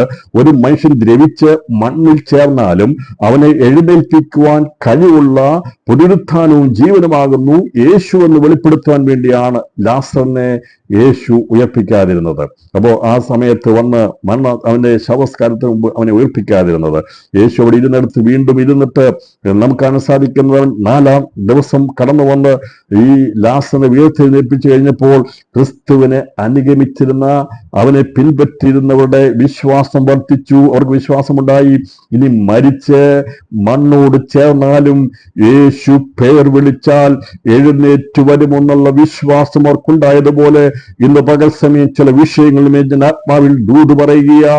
മരിച്ച് മൺമറയപ്പെട്ടാലും തീർന്നു പോകത്തില്ല. അതൊന്ന് വിളിച്ചു വേർതിരിക്കുവാൻ കഴിവുള്ള നസ്രയൻ ഒരു വാക്ക് പുറപ്പെടുവിച്ചാൽ, അവനൊരു കാര്യമെടുത്ത് ഉച്ചരിച്ചാൽ അത് ജീവൻ പ്രാപിപ്പാൻ ഇടയാത്തിനും എഴുതിത്തള്ളിയ വിഷയമായിരിക്കാം, തീർന്നുപോയ വിഷയമായിരിക്കാം, ഒരിക്കലും സംഭവിക്കില്ലെന്ന് വിചാരിച്ച വിഷയമായിരിക്കാം, ഇനി അതിനൊരു ഭാവിയില്ലെന്ന് പറഞ്ഞ വിഷയമായിരിക്കാം. എന്ന ഇന്ന് ദൈവാത്മാവിൽ ഞാൻ ദൂത് പറയുക. നസ്രയനായിരിക്കുന്ന യേശു ആ വിഷയത്തിന്മേലൊരു വാക്ക് കൽപ്പിച്ചാൽ, അവൻ വിളിച്ചാൽ, പേര് വിളിച്ചാൽ അത് ജീവൻ പ്രാപിച്ചതുപോലെ ഈ വിഷയത്തിന്മേൽ ദൈവത്തിന് ജീവൻ പകരുവാൻ കഴിയും. അതിനെ വിജയകരമായി ജയമായി കൊണ്ടുവരുവാൻ കഴിയുമെന്നാണ് ഇവിടെ കർത്താവ് പറഞ്ഞത്. ഇവിടുന്ന് മൺമറയപ്പെട്ടാലും എന്റെ വാക്കിന് മുമ്പിൽ വരാത്ത ജീവിതമില്ല, മടങ്ങി വരുവാൻ കഴിയുമെന്ന് കർത്താവ് കാണിച്ചു കൊടുത്തപ്പോൾ ആ രീതിയിൽ ജീവിച്ചിരുന്ന ചില ഭക്തന്മാർ യേശുവിലുണ്ടായിരുന്നു. ഞാൻ പറഞ്ഞ വചനം നിങ്ങൾ ശ്രദ്ധിച്ച് കേൾക്കണം. ആരുടെ ശരീരമാണ് നമ്മുടെ ഉയർത്തെഴുന്നേറ്റതാണ്. പക്ഷേ കർത്താവ് മറ്റാരെയും ഉയർപ്പിച്ചിട്ടില്ല. ഞാൻ പറഞ്ഞത് ലാസർ മാത്രമായിരുന്നില്ല കർത്താവിന് പ്രിയരായിട്ടുള്ള അനേകർ കർത്താവിൽ വിശ്വസിച്ചു. അവർക്ക് വളരെയധികം താല്പര്യമുണ്ട്. അപ്പൊ ഇവരൊക്കെ മരിക്കുന്ന സമയത്ത് ഇവർ വിചാരിച്ചത് യേശു വന്നാൽ ഞങ്ങളെ ഉയർക്കും എന്നുള്ള പ്രത്യാശയോടെ മരിച്ചുപോയ അനേകര് ചില പ്രിയപ്പെട്ടവർ ആ പ്രാന്തപ്രദേശം യേശുവിന്റെ പ്രാന്തപ്രദേശമുണ്ട്. അതുകൊണ്ടാണ് അവിടുത്തെ കല്ലറകൾ മാത്രം തുറക്കപ്പെട്ടത്. ലോകത്തിലെ കല്ലറയെല്ലാം തുറക്കപ്പെട്ടില്ല. ഭൂകമ്പമുണ്ടായി, ഭൂമി കുലുങ്ങി, ഭൂമി ആകമാനമായി കുലുക്കമുണ്ടായി. എന്നാൽ യെരുശലേമിലെ ചില കല്ലറകൾ മാത്രമാണ് തുറക്കപ്പെട്ടത്. കാരണം ആ കല്ലറകൾ എന്തുകൊണ്ടെന്ന് ചോദിച്ചാൽ അത് പഴയ വിശുദ്ധന്മാരുടെ കല്ലറകളല്ല. അവിടെ അന്ന് ക്രിസ്തുവിന്റെ സമകാലികമായ ജീവിതത്തിൽ ലാസറിനെ പോലെ ഉണ്ടായിരുന്ന ചില വ്യക്തികൾ അവിടെ ഉണ്ടായിരുന്നു. ലാസർ മരിച്ച് 4 ദിവസം കഴിഞ്ഞ് അവൻ ജീവൻ പ്രാപിച്ച് വെളിയിൽ വന്നു കഴിഞ്ഞപ്പോൾ അവനെ പോലെ അതിനുശേഷമായി മരിച്ച പല പ്രിയപ്പെട്ടവരും വിശ്വസിച്ച് യേശു ഞങ്ങളെ ഉയർപ്പിക്കുമെന്ന. എന്നാൽ അവരെ കർത്താവ് ഉയർപ്പിച്ചായിട്ട് കാണുന്നില്ല. എന്നാൽ അങ്ങനെ വിശ്വാസത്തോടെ കണ്ണടച്ച മണ്ണോട് ചേർന്ന ചില വ്യക്തികളുടെ കല്ലറകൾ അവിടെ ഉണ്ടായിരുന്നു. ആ കല്ലറയുടെ അടുക്കിലേക്ക് യേശുവിന്റെ ജീവശക്തി ഈ പാതാളത്തിലേക്ക് ഇറങ്ങിയപ്പോൾ അവരിലേക്ക് തൊടുവാൻ ഇടയാത്തുന്നപ്പോൾ അവരാണ് പുനരുത്ഥാനം പ്രാപിച്ച് വെളിയിൽ വന്നത്. വെളിയിൽ വന്നെങ്കിലും അവിടെ യേശു പുനരുത്ഥാനം പ്രാപിച്ച് വരുന്നവരെ അവർ കാത്തിരുന്നു. അതിനുശേഷമായി നഗരത്തിൽ ചെന്ന് പലർക്കും പ്രത്യക്ഷമായെന്ന പലരർത്ഥം അവർ സമകാലികരായിരിക്കുന്ന മനുഷ്യരായിരുന്നു. അവിടെ ലാസർ ഉയർത്തതുപോലെ തന്നെ ചില വ്യക്തികൾ എഴുന്നേൽക്കോടേർന്നു. അവരാണ് വീണ്ടും അവിടെ ജീവിപ്പനിടയെത്തുന്നത്. അല്ലാതെ പഴയ വിശുദ്ധന്മാരും മറ്റാരും അവിടെ ഉയർത്തെഴുന്നേറ്റത് യേശു വിശ്വസിച്ചന്ന് മരിച്ചുപോയവർ ലാസറിനെ ഉയർപ്പിച്ചതുപോലെ ഞങ്ങളെയും ഉയർപ്പിക്കുമെന്ന് വിശ്വാസമുണ്ടായിരുന്ന വ്യക്തികളാണ് അവിടെ അന്ന് ക്രിസ്തുവിന്റെ ആത്മാസ്പർശന മുഖാന്തരമായി ജീവശക്തി വ്യാപരിച്ചപ്പോൾ കല്ലറയ്ക്കുള്ളിലെ ആ സ്ഥലത്തേക്ക് ക്രിസ്തുവിന്റെ ജീവന്റെ ശക്തി വ്യാപരിച്ചു കഴിഞ്ഞപ്പോൾ ഇങ്ങനെ പ്രത്യാശയോടെ കണ്ണടഞ്ഞു പോയവരുടെ അസ്ഥികളിന്മേൽ ദൈവത്തിന് ശക്തി വ്യാപരിച്ചപ്പോൾ അവര് ജീവൻ പ്രാപിച്ച് മടങ്ങി ഒരുപാട് എത്തുന്നു. മരിച്ചുപോയ ഏലീശായുടെ ശരീരത്തിന്റെ അസ്ഥികളിൽ തൊട്ടപ്പോൾ ജീവൻ പ്രാപിപ്പാൻ ഒരു വ്യക്തിക്ക് കഴിഞ്ഞെങ്കിൽ യേശു ക്രിസ്തുവിന്റെ ജീവന്റെ ശക്തിക്ക് അസ്ഥികളെ ജീവിപ്പിക്കാൻ കഴിയും. അന്ന് മരിച്ച് അടക്കപ്പെട്ട് മണ്ണോട് ചേർന്ന് പോയ വ്യക്തികളിലേക്ക് യേശുവിന്റെ ജീവശക്തി വ്യാപരിച്ചപ്പോഴാണ് അവരെന്ത് ചെയ്തത്? കല്ലറകൾ തുറന്ന് വെളിവരുവാനിടയാക്കുന്നത്. അങ്ങനെ ക്രിസ്തുവിന്റെ ആത്മശക്തി വ്യാപരിച്ചപ്പോൾ, ജീവശക്തി വ്യാപരിച്ചപ്പോൾ അവിടെ ചിലർ എഴുന്നേറ്റു വന്നവർ സമകാലികരായിരുന്നു. അതുകൊണ്ടാണ് അവർ പലർക്കും പോയി പ്രത്യക്ഷം അവർക്ക് അറിയാവുന്നവരായിരുന്നു. അവരെ വീണ്ടും അവരോട് സാധാരണ രീതി ജീവിക്കുവാനിടയാറ്റുന്നുള്ളതാണ് നമ്മൾ ദൈവം പഠിക്കുമ്പോൾ ഇതിനകത്ത് നമുക്ക് മനസ്സിലാക്കിയെടുക്കാൻ സാധിക്കും. ഞാൻ വിശ്വസിക്കുന്നു ഈ സംശയം നിങ്ങൾക്ക് മാറി എന്നുള്ളത്. ഇല്ലെങ്കിൽ നിങ്ങൾക്ക് വീണ്ടും സംശയമുണ്ടെങ്കിൽ ചോദിക്കാൻ കുഴപ്പമൊന്നുമില്ല. ഞാൻ പറഞ്ഞത് ആ സമയത്ത് നിദ്ര വിശുദ്ധന്മാരുടെ ശരീരം പലതും ഉയർത്തെഴുന്നേറ്റു. അതിന്റെ പുനരുത്ഥാനത്തിന് ശേഷം കല്ലറകളെ വിട്ട് വിശുദ്ധ മന്ദിരത്തിൽ ചെന്ന് വിശുദ്ധ നഗരത്തിൽ ചെന്ന് പലർക്കും പ്രത്യക്ഷമായെന്നുള്ളത്, യേശുവിൽ ചെന്ന് പലർക്കും പ്രത്യക്ഷമായത് യേശുക്രിസ്തു മുഖാന്തരമുള്ള അന്നത്തെ പുനരുത്ഥാനം പ്രാപിച്ചവരാണ്. അവർ സാധാരണ മനുഷ്യരായിട്ട് ജീവിച്ചു. വീണ്ടും ലാസറൊക്കെ മരിച്ചതുപോലെ അവരും വീണ്ടും മരിക്കുവാനായിട്ട്. പക്ഷേ ഈ കാര്യത്തിന് വലിയ പ്രാധാന്യത ഉണ്ടാകാത്തതിന്റെ കാരണം എന്താണെന്ന് ചോദിച്ചാൽ, യേശുക്രിസ്തുവിന്റെ പുനരുത്ഥാനം സംഭവിച്ചതോടുകൂടി അതിന് വലിയ പ്രാധാന്യം ഉള്ളതുകൊണ്ടാണ് ഇങ്ങനെ ഉയർത്തപ്പെട്ടവരുടെ ജീവിതത്തെക്കുറിച്ച് കൂടുതൽ കാര്യങ്ങൾ രേഖപ്പെടുത്താതിരിക്കുന്നത്. എന്നാൽ ഇതാണ് വാസ്തവത്തോടെ സംഭവിച്ചത്. ഇവിടെ നമുക്ക് കാണാൻ സാധിക്കുന്ന ക്രിസ്തു ലോകത്തിൽ നിന്ന് അവന്റെ ശുശ്രൂഷ തികഞ്ഞ് മാറ്റപ്പെടുമ്പോൾ അവന്റെ മരണത്തിന്റെ സമയത്ത് ഭൂമി കുലുങ്ങുവാൻ ഇടയാറ്റിരുന്നു. അവനെ കുലുക്കുവാൻ വേണ്ടി പലരും പരിശ്രമിച്ചിരുന്നു. എന്നാൽ അവസാനമായി അവനെ വിസ്തരിക്കുന്ന സമയത്ത് അന്നത്തെ പീലാത്തോസ് ആയിരിക്കുന്ന ന്യായാധിപൻ പറഞ്ഞു, ഈ നീതിമാന്റെ മേൽ എനിക്ക് ഒന്നും പറയാൻ കഴിയുന്നത്, ഇവൻ നീതിമാനാകുന്നു എന്ന് പറയത്തക്കനുള്ള കാരണമുണ്ടാകാൻ ഇടയാറ്റുന്നത് യേശു ക്രിസ്തുവിൽ ഒരു കുലുക്കവും ഉണ്ടായില്ല. അവന്റെ ഏത് സംസാരത്തിന് മുമ്പിലും ഏത് വാദഗതികൾ മറ്റുള്ള ഉയർത്തിയപ്പോഴും യേശു ധൈര്യമുള്ളവനായി, കുലുങ്ങാത്തവനായി. യേശു പാറയായിരുന്നു, ഉറപ്പുള്ളതാണ്. ഇസ്രായേലിന്റെ പാറയായവൻ മരണത്തെ മുമ്പിൽ കണ്ടുകൊണ്ട് സാത്താനാകുന്ന മരണത്തെ ജയിക്കാൻ വേണ്ടി, അവനെ പരാജയപ്പെടുത്താൻ വേണ്ടി നിന്ന ക്രിസ്തുവിനെ അന്ന് കുലുക്കാൻ വേണ്ടി പലരും പരിശ്രമിച്ചെങ്കിൽ അവിടെ സംഭവിച്ചില്ല. അതുകൊണ്ടാണ് പറഞ്ഞത് ഇവൻ നീതിമാൻ ആകുന്നുവെന്ന് ആ ന്യായാധിപനായിരിക്കുന്ന പീലാത്തോസ് ഇവനെ കുറിച്ച് വിധിയെഴുത്. കാരണം നീതിമാൻ ഒരു നാളും കുലുങ്ങിപ്പോകയില്ല എന്നാണ് ദൈവവചനം. ദൈവത്തെ പറയിക്കുന്ന നീതിമാൻ ദൈവത്തിൽ ആശ്രയിക്കുന്ന എന്നേക്കും നിൽക്കുന്ന പർവ്വതം സീയോൻ പർവ്വതം പോലെയാകുന്നു. യേശു ക്രിസ്തു എന്നേക്കും നിൽക്കുന്ന പർവ്വതം പോലെ സ്ഥിരതയോട് കൂടെ നിന്നപ്പോൾ പിതാവാം ദൈവത്തിൽ ആശ്രയിച്ചതുകൊണ്ട് അവനെ കുലുക്കുവാൻ വേണ്ടി മഹാപുരോഹിതന്മാരും പടയാളികളും അവനെ എല്ലാവരും ഉപദ്രവിച്ചപ്പോഴും ഒരു കുലുക്കോ സംഭവിക്കാതെ ക്രിസ്തു നിൽക്കുവാൻ കാരണമാറ്റുന്നത് അവൻ ദൈവത്തിന്റെ നീതിമാനായിരുന്നു, പരിശുദ്ധനായതുകൊണ്ടാണ് അവനെ കുലുക്കുവാൻ കഴിയാതിരുന്നത്. നമുക്ക് സദൃശവാക്യം 10-ാം അധ്യായത്തിൽ നീതിമാൻ ഒരു നാൾ കുലുങ്ങി പോകുകയില്ല, ദുഷ്ടന്മാരോ ദേശത്ത് വസിക്കുകയില്ല വിളിക്കുന്നത്. അപ്പോൾ നീതിമാന്മാരെ കുലുക്കുവാൻ ഒരു ശക്തി കഴിയത്തില്ല, ഒരു നാളും കഴിയില്ല. അതിന് ഉറച്ച തെളിവാണ് യേശു ക്രിസ്തുവിനെ ഇവിടെ വെളിപ്പെടുത്തുന്നത്. കോടതികളെല്ലാം വിസ്തരിച്ചിട്ടും അവസാനം ഒന്നും കാണുവാൻ കഴിയാത്ത വിധത്തിൽ യേശു നീതിമാൻ എന്ന് പറയാൻ കാരണമാറ്റുന്നത് അവിടെ ആരുടെ മുമ്പിൽ യേശു കുലുങ്ങിയില്ല. യേശു ധൈര്യമുള്ളവനായിരുന്നു. അവന്റെ പ്രയത്നം വൃഥാവല്ല എന്ന് അവൻ അറിയാവുന്നത് കൊണ്ട് പിതാവാം ദൈവം ഏൽപ്പിച്ചു കൊടുത്ത ദൗത്യം അതുപോലെ തന്നെ നിവൃത്തീകരിക്കപ്പെടുവാൻ വേണ്ടി യേശു സമർപ്പിച്ചു കൊടുക്കുവാൻ ഇടയാറ്റുന്നു. അതാണ് ഇവിടെ കാണുന്നത്. ക്രിസ്തു കുലുങ്ങാതെ നിന്നു. അന്നത്തെ സകല ചോദ്യങ്ങളുടെ മുമ്പിലും വേണ്ട സ്ഥലത്ത് വേണ്ടതുപോലെ സംസാരിക്കുകയും വേണ്ട രീതിയിൽ നിൽക്കുകയും അവസാനം വലിയ മരക്കുരിശെടുത്തുകൊണ്ട് അവൻ കാൽവരിയിൽ പ്രവേശിക്കും. അവൻ കിടന്നു വീഴുന്നേറ്റും ദൈവം കൊടുത്ത ആ പ്രവൃത്തി പ്രയത്നം പൂർത്തീകരിച്ചുകൊണ്ട് അവൻ കാൽവൽ ഉയർത്തപ്പെട്ട അവസാനമായി അവന്റെ ജീവൻ അത് ഒഴുകപ്പെട്ടപ്പോൾ ഇവിടെ കാണാൻ സാധിക്കുന്നത് അവൻ ജയാളിയായി തീർന്നു കഴിഞ്ഞപ്പോൾ ഭൂമി കുലുങ്ങുവാൻ ഇടയാറ്റുന്നു. നസനായിരിക്കുന്ന യേശു അവൻ ജയാളിയാണ്. അവന്റെ ആ മരണത്തെങ്കിൽ ഭൂമി കുലുങ്ങുവാൻ ഇടയാറ്റുന്നത് പോലെ പ്രിയപ്പെട്ടവരെ, ജയാളിയായിരിക്കുന്ന ജീവിതങ്ങളുടെ പ്രാർത്ഥനയുടെ മുമ്പിലും തുടർചലനങ്ങൾ പോലെ ദേശം കുലുക്കമുണ്ടാകുമെന്നാണ് നാം ചിന്തിപ്പാനിടയാറ്റുന്നത്. എന്നാൽ 25-ാം അധ്യായം തരിശുവാക്യം 25-ാം അധ്യായം 26-ാം വാക്യം വായിക്കുമ്പോൾ നമുക്ക് സംഭവിക്കാവുന്ന കാര്യങ്ങളെക്കുറിച്ച് നാം മനസ്സിലാക്കണം. ഇവിടെ ക്രിസ്തുവിനെ കുറിച്ച് നോക്കിയപ്പോൾ, ഭക്തന്മാരെ കുറിച്ച് പഠിച്ചപ്പോൾ, പത്രോസിനെ കുറിച്ച് പഠിച്ചപ്പോൾ, യോഹന്നാനെ കുറിച്ച് പഠിച്ചപ്പോൾ, അതെ, ഇനി നമ്മൾ പഠിക്കാൻ പോകുന്ന, നമ്മൾ ചിന്തിക്കാൻ പോകുന്ന ഏത് വിഷയവും നമ്മളെടുത്ത് പഠിക്കുമ്പോൾ, ദേശത്തെ കുലുക്കി ശുശ്രൂഷ ചെയ്തവർ, ഭൂമിയെ കുലുക്കി ശുശ്രൂഷ ചെയ്ത കർത്താവിനെ കുലുക്കുവാൻ ആർക്കും കഴിഞ്ഞില്ല. അവർ ദൈവസന്നിധിയിൽ വ്യർത്ഥമല്ല എന്ന് കണ്ടുകൊണ്ട് അവിടെ പ്രവർത്തിക്കാൻ ഇടയാത്തുന്നെങ്കിൽ ദൈവം പറയുന്നത് ഇങ്ങനെയാണ്. 25-ാം അധ്യായം 26-ാം വാക്യം, ദുഷ്ടന്റെ മുമ്പിൽ കുലുങ്ങിപ്പോയ നീതിമാൻ കലങ്ങിയ കിണറിനും മലിനമായ ഉറവിനും സമമെന്നാണ്. അപ്പോൾ ഈ നീതിമാനായിരിക്കുന്ന ക്രിസ്തുവിനെ അവർക്ക് കുലുക്കുവാൻ കഴിഞ്ഞില്ല. എന്നാൽ ഭൂമി കുലുങ്ങുവാൻ ഇടയാത്തുന്നു. അന്ന് പ്രാരംഭ നൂറ്റാണ്ടിലെ ദൈവസഭ ഒരുമയുള്ള സഭയായിരുന്നു. അവർ ഒരുമിച്ചിരുന്ന് പ്രാർത്ഥിച്ചപ്പോൾ അവരെ കുലുക്കുവാൻ കഴിഞ്ഞില്ലെന്നാൽ ദേശം കുലുങ്ങുവാൻ ഇടയാത്തിരുവാനായിരുന്നു. പ്രിയപ്പെട്ടവരെ, ഇവിടെ പറഞ്ഞിരിക്കുന്നത് ദുഷ്ടന്റെ മുമ്പിൽ കുലുങ്ങിപ്പോയ നീതിമാൻ കലങ്ങിയ കിണറിനും മലിനമായ ഉറവിനും സമമെന്നാണ്. എന്താണ് ഈ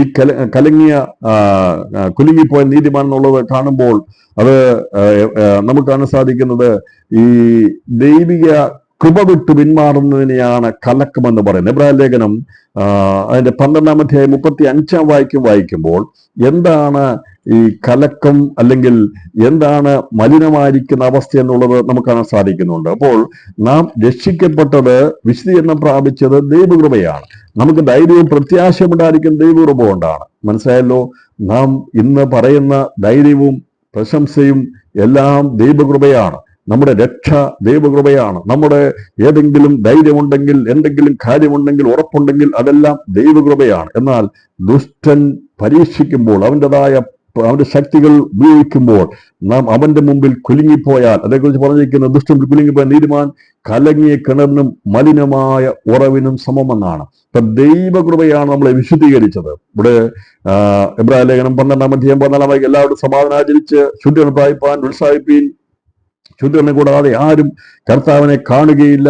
ആരും ദൈവകൃപ വിട്ടു പിന്മാറുകയും വല്ല കയ്പുള്ള വേരും മുളച്ച് കലക്കമുണ്ടാക്കി അനേകർ അതിനാൽ മലിനപ്പെടുകയും ഉണ്ടാകാൻ സാധ്യതയുണ്ട്. അപ്പോൾ ഇവിടെ പറഞ്ഞിരിക്കുന്നത് ഈ കയ്പുള്ള വേരും മുളച്ചു കഴിഞ്ഞാൽ, ദൈവകൃപ വിട്ടുമാറുവാൻ തുടങ്ങുമ്പോൾ കയ്പുള്ള വേര് മുളയ്ക്കുവാൻ തുടങ്ങും. അത് കലക്കമുണ്ടാക്കും. ഇന്ന് ഈ സന്ദേശം കേൾക്കുന്ന പ്രിയപ്പെട്ടവരെ, ഞാൻ നിങ്ങൾ നിൽക്കുന്നത് ദൈവകൃപയിലാണ്. വീട് പോകാതിരിക്കുവാൻ ദൈവകൃപയിൽ നമുക്ക് ആശ്രയിക്കാം. നമ്മുടെ കഴിവ് കൊണ്ടല്ല, സ്വന്തം ശക്തി കൊണ്ടല്ല, നമ്മൾ വ്യാപരിക്കുന്ന ദൈവപുത്രന്റെ ശക്തി കൊണ്ടാണ്, കൃപ കൊണ്ടാണ് നാം വിശ്വാസം നിൽക്കുന്നത്. ഒരിക്കലും ചിന്തിക്കരുത് എന്റെ സ്വന്തം കഴിവുകൊണ്ടാണെന്ന്. ചിന്തിച്ചാൽ അവിടെ കൊണ്ട് തീർന്നു.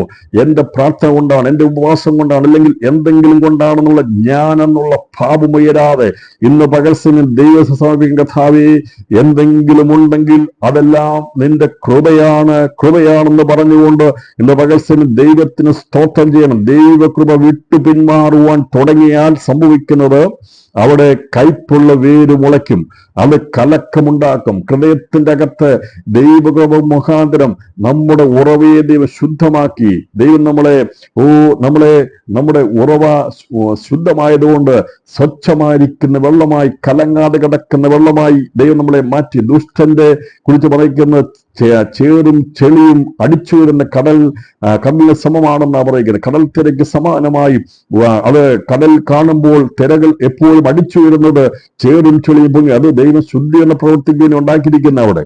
അതില്ലായിരുന്നെങ്കിൽ, അത് കടലിനെ നിശ്ചലമായി കിടന്നിരുന്നെങ്കിൽ ഈ അടിഞ്ഞുകൂടുന്ന വസ്തുക്കളെല്ലാം കൂടി എന്നെ നാറ്റം വമിച്ച് ലോകം നശിച്ചു പോകുമായിരുന്നു. എന്നാൽ ഈ കടൽ തിരക ദൈവം ഉണ്ടാക്കിയിരിക്കുന്ന ചേറും ചെളിയും ഇത് ഫിൽട്ടർ ചെയ്തുകൊണ്ടിരിക്കുക. ദൈവം തന്നിരിക്കുന്ന ദൈവത്തിന്റെ പരിജ്ഞാനത്തിൽ നിന്നാണ് ഇത് സംഭവിച്ചത്. നമ്മൾ കടൽ തീരവ് കാണുമ്പോൾ ഈ ചേറും ചെളിയും വന്ന് ഇതിങ്ങനെ ഫിൽട്ടർ ചെയ്യുന്നത്, എപ്പോഴും ഇത് ഫിൽട്ടർ ചെയ്തുകൊണ്ടുകൊണ്ടാണ് ഇവിടെ വലിയ നാറ്റമുണ്ട്. നമുക്കറിയാമല്ലോ, വെള്ളം കെട്ടി കിടന്നു കഴിഞ്ഞാൽ അവിടേക്ക് പറയുന്ന അഴുക്കയാലെല്ലാം ചെന്ന് കഴിഞ്ഞാൽ ഒരു ദിവസം പോലും, ഒരു നിമിഷം പോലും നിൽക്കാൻ കഴിയത്തില്ല, മലിനമായിരിക്കും. എന്നാൽ ഇതിങ്ങനെ ദൈവത്തിന്റെ കൃപയാൽ, അവന്റെ പരിജ്ഞാനത്താൽ അവൻ സൃഷ്ടിയെ എപ്പോഴും വിളക്കി എപ്പോഴും ഇതിനെ ഇങ്ങനെ മാറ്റി ഫിൽട്ടർ ചെയ്തിരിക്കുന്നതുകൊണ്ടാണ് ഈ ലോകം നശിക്കാതിരിക്കുന്നത്. അപ്പൊ അങ്ങനെ അവിടെ കലങ്ങി മറിയുന്ന കടലിന് തുല്യമായിട്ടിരിക്കുമ്പോൾ ഇവിടെ ദൈവം പറയുന്നത്, അവിടെ ആ ശുദ്ധീകരണം ഒരിക്കലും പൂർത്തീകരണമാകുന്നില്ല. എന്നാൽ കർത്താവ് നമ്മെ ശുദ്ധീകരിച്ചത് അവന്റെ പുണ്യാക രക്തം നമ്മുടെ ഹൃദയത്തിൽ ഒഴിച്ച് നമ്മളെ ശുദ്ധീകരിപ്പാൻ ഇടയാക്കുന്നു. ഇന്ന് സന്ദേശം കേൾക്കുന്ന പ്രിയപ്പെട്ടവരെ, ഒരു കാലത്ത് ദുഷ്ടതയും ചേറും ചെളിയും തിങ്ങി സമാധാനമില്ലാതെ കടൽ തിര പോലെ നമ്മുടെ ഹൃദയം എപ്പോഴും കലങ്ങി മറിയുന്നതായിരുന്നു. എന്നാൽ ദൈവത്തിന്റെ കൃപയാൽ നമ്മുടെ ഉറവയെ ശുദ്ധമാക്കി പുണ്യാഗ രക്തത്തിന്റെ ശക്തിയെ നമ്മളെ ശുദ്ധീകരിച്ച് നമ്മുടെ ഉള്ളിൽ തന്നിരിക്കുന്ന സമാധാനത്തിനായി, സ്നേഹത്തിനായി ദൈവത്തിന് സ്തോത്രം ചെയ്യാം. എല്ലാവരോടും സമാധാനം ആചരിച്ച് ശുദ്ധി പ്രാപിക്കണം എന്നുള്ള വചനപ്രകാരം നമുക്കെല്ലാവരോടും സമാധാനം ആചരിപ്പാനുള്ളതായ ദൈവം തന്നതിനായി സ്തോത്രം ചെയ്യാം. ഇന്ന് നമ്മുടെ ഹൃദയം കലങ്ങി മറിയുന്ന കടൽ പോലെയല്ല.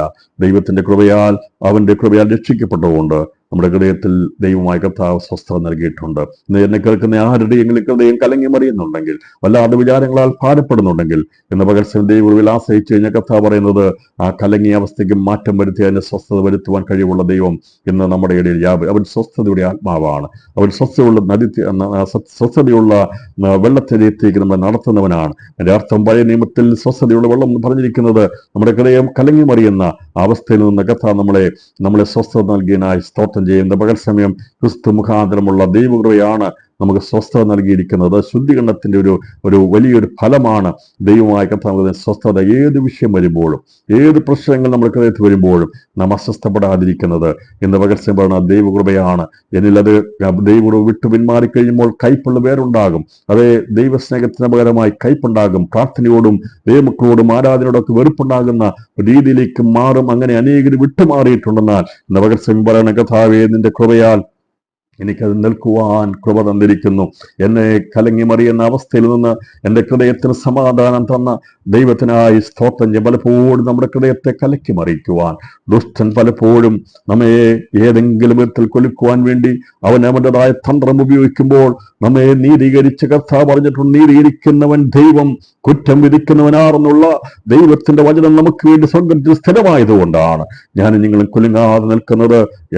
ഏദനിൽ സംഭവിച്ചത് ദൈവത്തിന്റെ കൃപ വിട്ടുമാറി ഹവ്വ ദുഷ്ടന്റെ മുമ്പിൽ കുലുങ്ങിപ്പോകുവാൻ ഇടയെത്തുന്നു. അവൾ ആലോചന കേട്ടുകഴിഞ്ഞപ്പോൾ ഏതാണെന്നുള്ളത് അറിയാതെ അവൾ വേവറി ചെയ്തു. അവൾ വല്ലാതെ കുലുങ്ങിപ്പോയി. അത് അവളുടെ ജീവിതത്തിൽ കലങ്ങിയ കിണറിനും മലിനമായ ഉറവിനും അടിസ്ഥാനം വിട്ടതുകൊണ്ട് മനുഷ്യവംശം അതിനു മുമ്പിൽ പാപം ചെയ്ത ഹവ്വയെ കണ്ടുകൊണ്ട് കുലുങ്ങിപ്പോയ ആദം അങ്ങനെ കുലുക്കം മുഖാന്തരമായി ദുഷ്ടന്റെ മുമ്പിൽ പരാജയപ്പെട്ട മരണത്തിന് മുമ്പിൽ അടിമപ്പെട്ടുകൊണ്ട് അവർ കലങ്ങിപ്പോകുവാൻ ഇടയെത്തുന്നു. കലങ്ങിയ കിണറിനും മലിനമായ ഉറവിനും സമമായി മനുഷ്യ സൃഷ്ടി മുഴുവനായി തീരുവാൻ ഇടയെത്തുന്നപ്പോൾ അത് ഏതെങ്കിലും സംഭവിച്ചു. ദൈവം മനുഷ്യൻ ദൈവമുള്ളവനായി സൃഷ്ടിച്ചു, സ്വസ്ഥതയുള്ളവനായി സമാധാനമുള്ളവനായി സൃഷ്ടിച്ചെന്നാൽ പൈശാചിനായിരിക്കുന്ന സാത്താൻ നുഴഞ്ഞു കയറി അവൻ എന്ത് വഞ്ചനയിലൂടെ ദുഷ്ടൻ ഈ ഹവ്വയെ വഞ്ചിച്ച മുഖാന്തരമായി അവളുടെ ഹൃദയത്തിന്റെ ഉറവ മലിനമായി തീരുവാനിടയെത്തുന്നു. കൈപ്പുള്ള വേര് മുറയ്ക്കുവാനിടയെത്തുന്നു.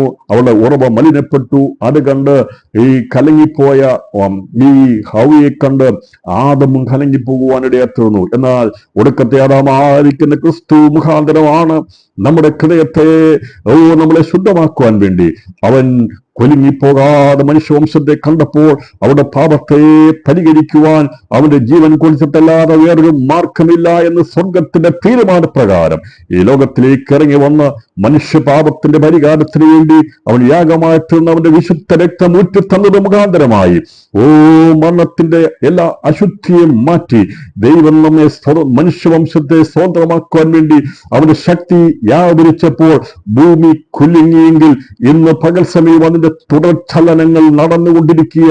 ഒരു വ്യക്തി രക്ഷിക്കപ്പെടുമ്പോൾ ആ കുടുംബത്തിൽ കുലുക്കമുണ്ടാകും. ഇന്ന് പകൽ സമയം ഞാൻ ആത്മാവിൽ ദൂത് പറയുക, മനുഷ്യവംശത്തിലെ പാപത്തിന് പരിഹാരത്തിന് വേണ്ടി യേശുവിന്റെ രക്തത്തിന്റെ ജീവന്റെ ശക്തി ആ ഭൂമിയുടെ അധോഭാഗത്തേക്ക് ഇറങ്ങിയപ്പോൾ അതിനെ പിടിച്ചു നിൽക്കാൻ കഴിയാത്ത വിധത്തിൽ കുലുക്കമുണ്ടായെങ്കിൽ അവിടെ വിശുദ്ധന്മാരുടെ കല്ലകൾ തുറക്കപ്പെട്ടവർ വെളിയിൽ വന്നെങ്കിൽ ക്രിസ്തു വിശ്വസിച്ച അന്നത്തെ സമകാലികരായിരിക്കുന്ന ഇയാളുടെ ശരീരങ്ങൾ ഉയർക്കപ്പെട്ട് വെളിയിൽ വന്നെങ്കിൽ ഈ ദിവസങ്ങളിൽ ദൈവാത്മാവിന്റെ പ്രവൃത്തി ഉണ്ടാകുന്ന മുഖാന്തരമായി അനേകരുടെ മരണത്തിന്റെ ബന്ധനങ്ങളെ അഴിക്കാൻ പോകുകയാണ്. ദൈവപ്രവൃത്തി വെളിപ്പെടുന്നതിനായി സ്തോത്രം ചെയ്യാം. മനുഷ്യൻ കലങ്ങിപ്പോയി. ഞാനും നിങ്ങളും സമാധാനമില്ലാത്തവരാണ്, അസ്വസ്ഥതയുള്ളവരായിരുന്നു, എന്തെന്നറിയാത്തവരായിരുന്നു. എന്നാൽ ഇന്ന് കൃപയിൽ നമുക്കറിയാം, യേശുവെന്ന രണ്ടക്ഷരമുള്ള നാമം നമ്മുടെ നാവിൽ ഉച്ചരിക്കുമ്പോൾ നമ്മുടെ അകത്തൊരു ശാന്തത ഉണ്ടാകുന്നുണ്ട്, സമാധാനമുണ്ടാകുന്നുണ്ട്. അവന്റെ ജീവന്റെ ശക്തി നമ്മൾ വ്യാപരിക്കുമ്പോൾ ഏത് കലങ്ങി മറിയുന്ന വിഷയത്തിന്മേലും സ്വസ്ഥത നൽകുന്ന ദൈവത്തിന്റെ ആത്മാവിന്റെ ശക്തി ഇന്ന് പകൽ സമയം വ്യാപരിക്കുന്നുണ്ട്.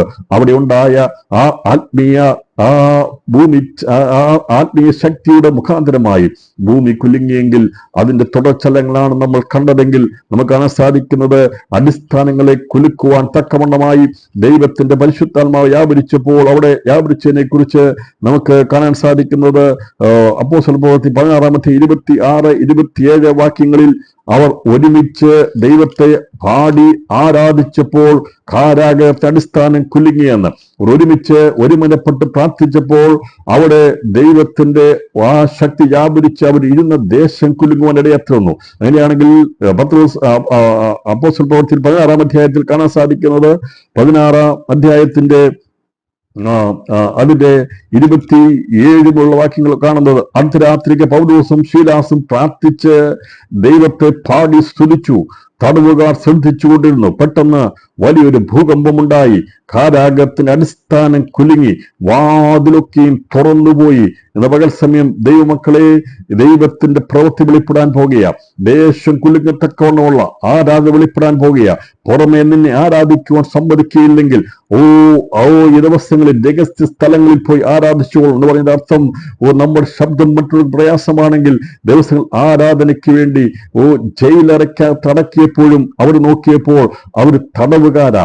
അവിടെ വായെ ബന്ധിച്ചിരുന്നില്ല, എന്നാൽ അവിടെ കൈകാൽ ബന്ധിക്കപ്പെട്ടിരുന്നു. എന്നാൽ ഇന്ന് പകൽ സമയം അവിടെ അകത്തെ മനുഷ്യനെ ബന്ധിക്കുവാൻ കഴിഞ്ഞില്ല.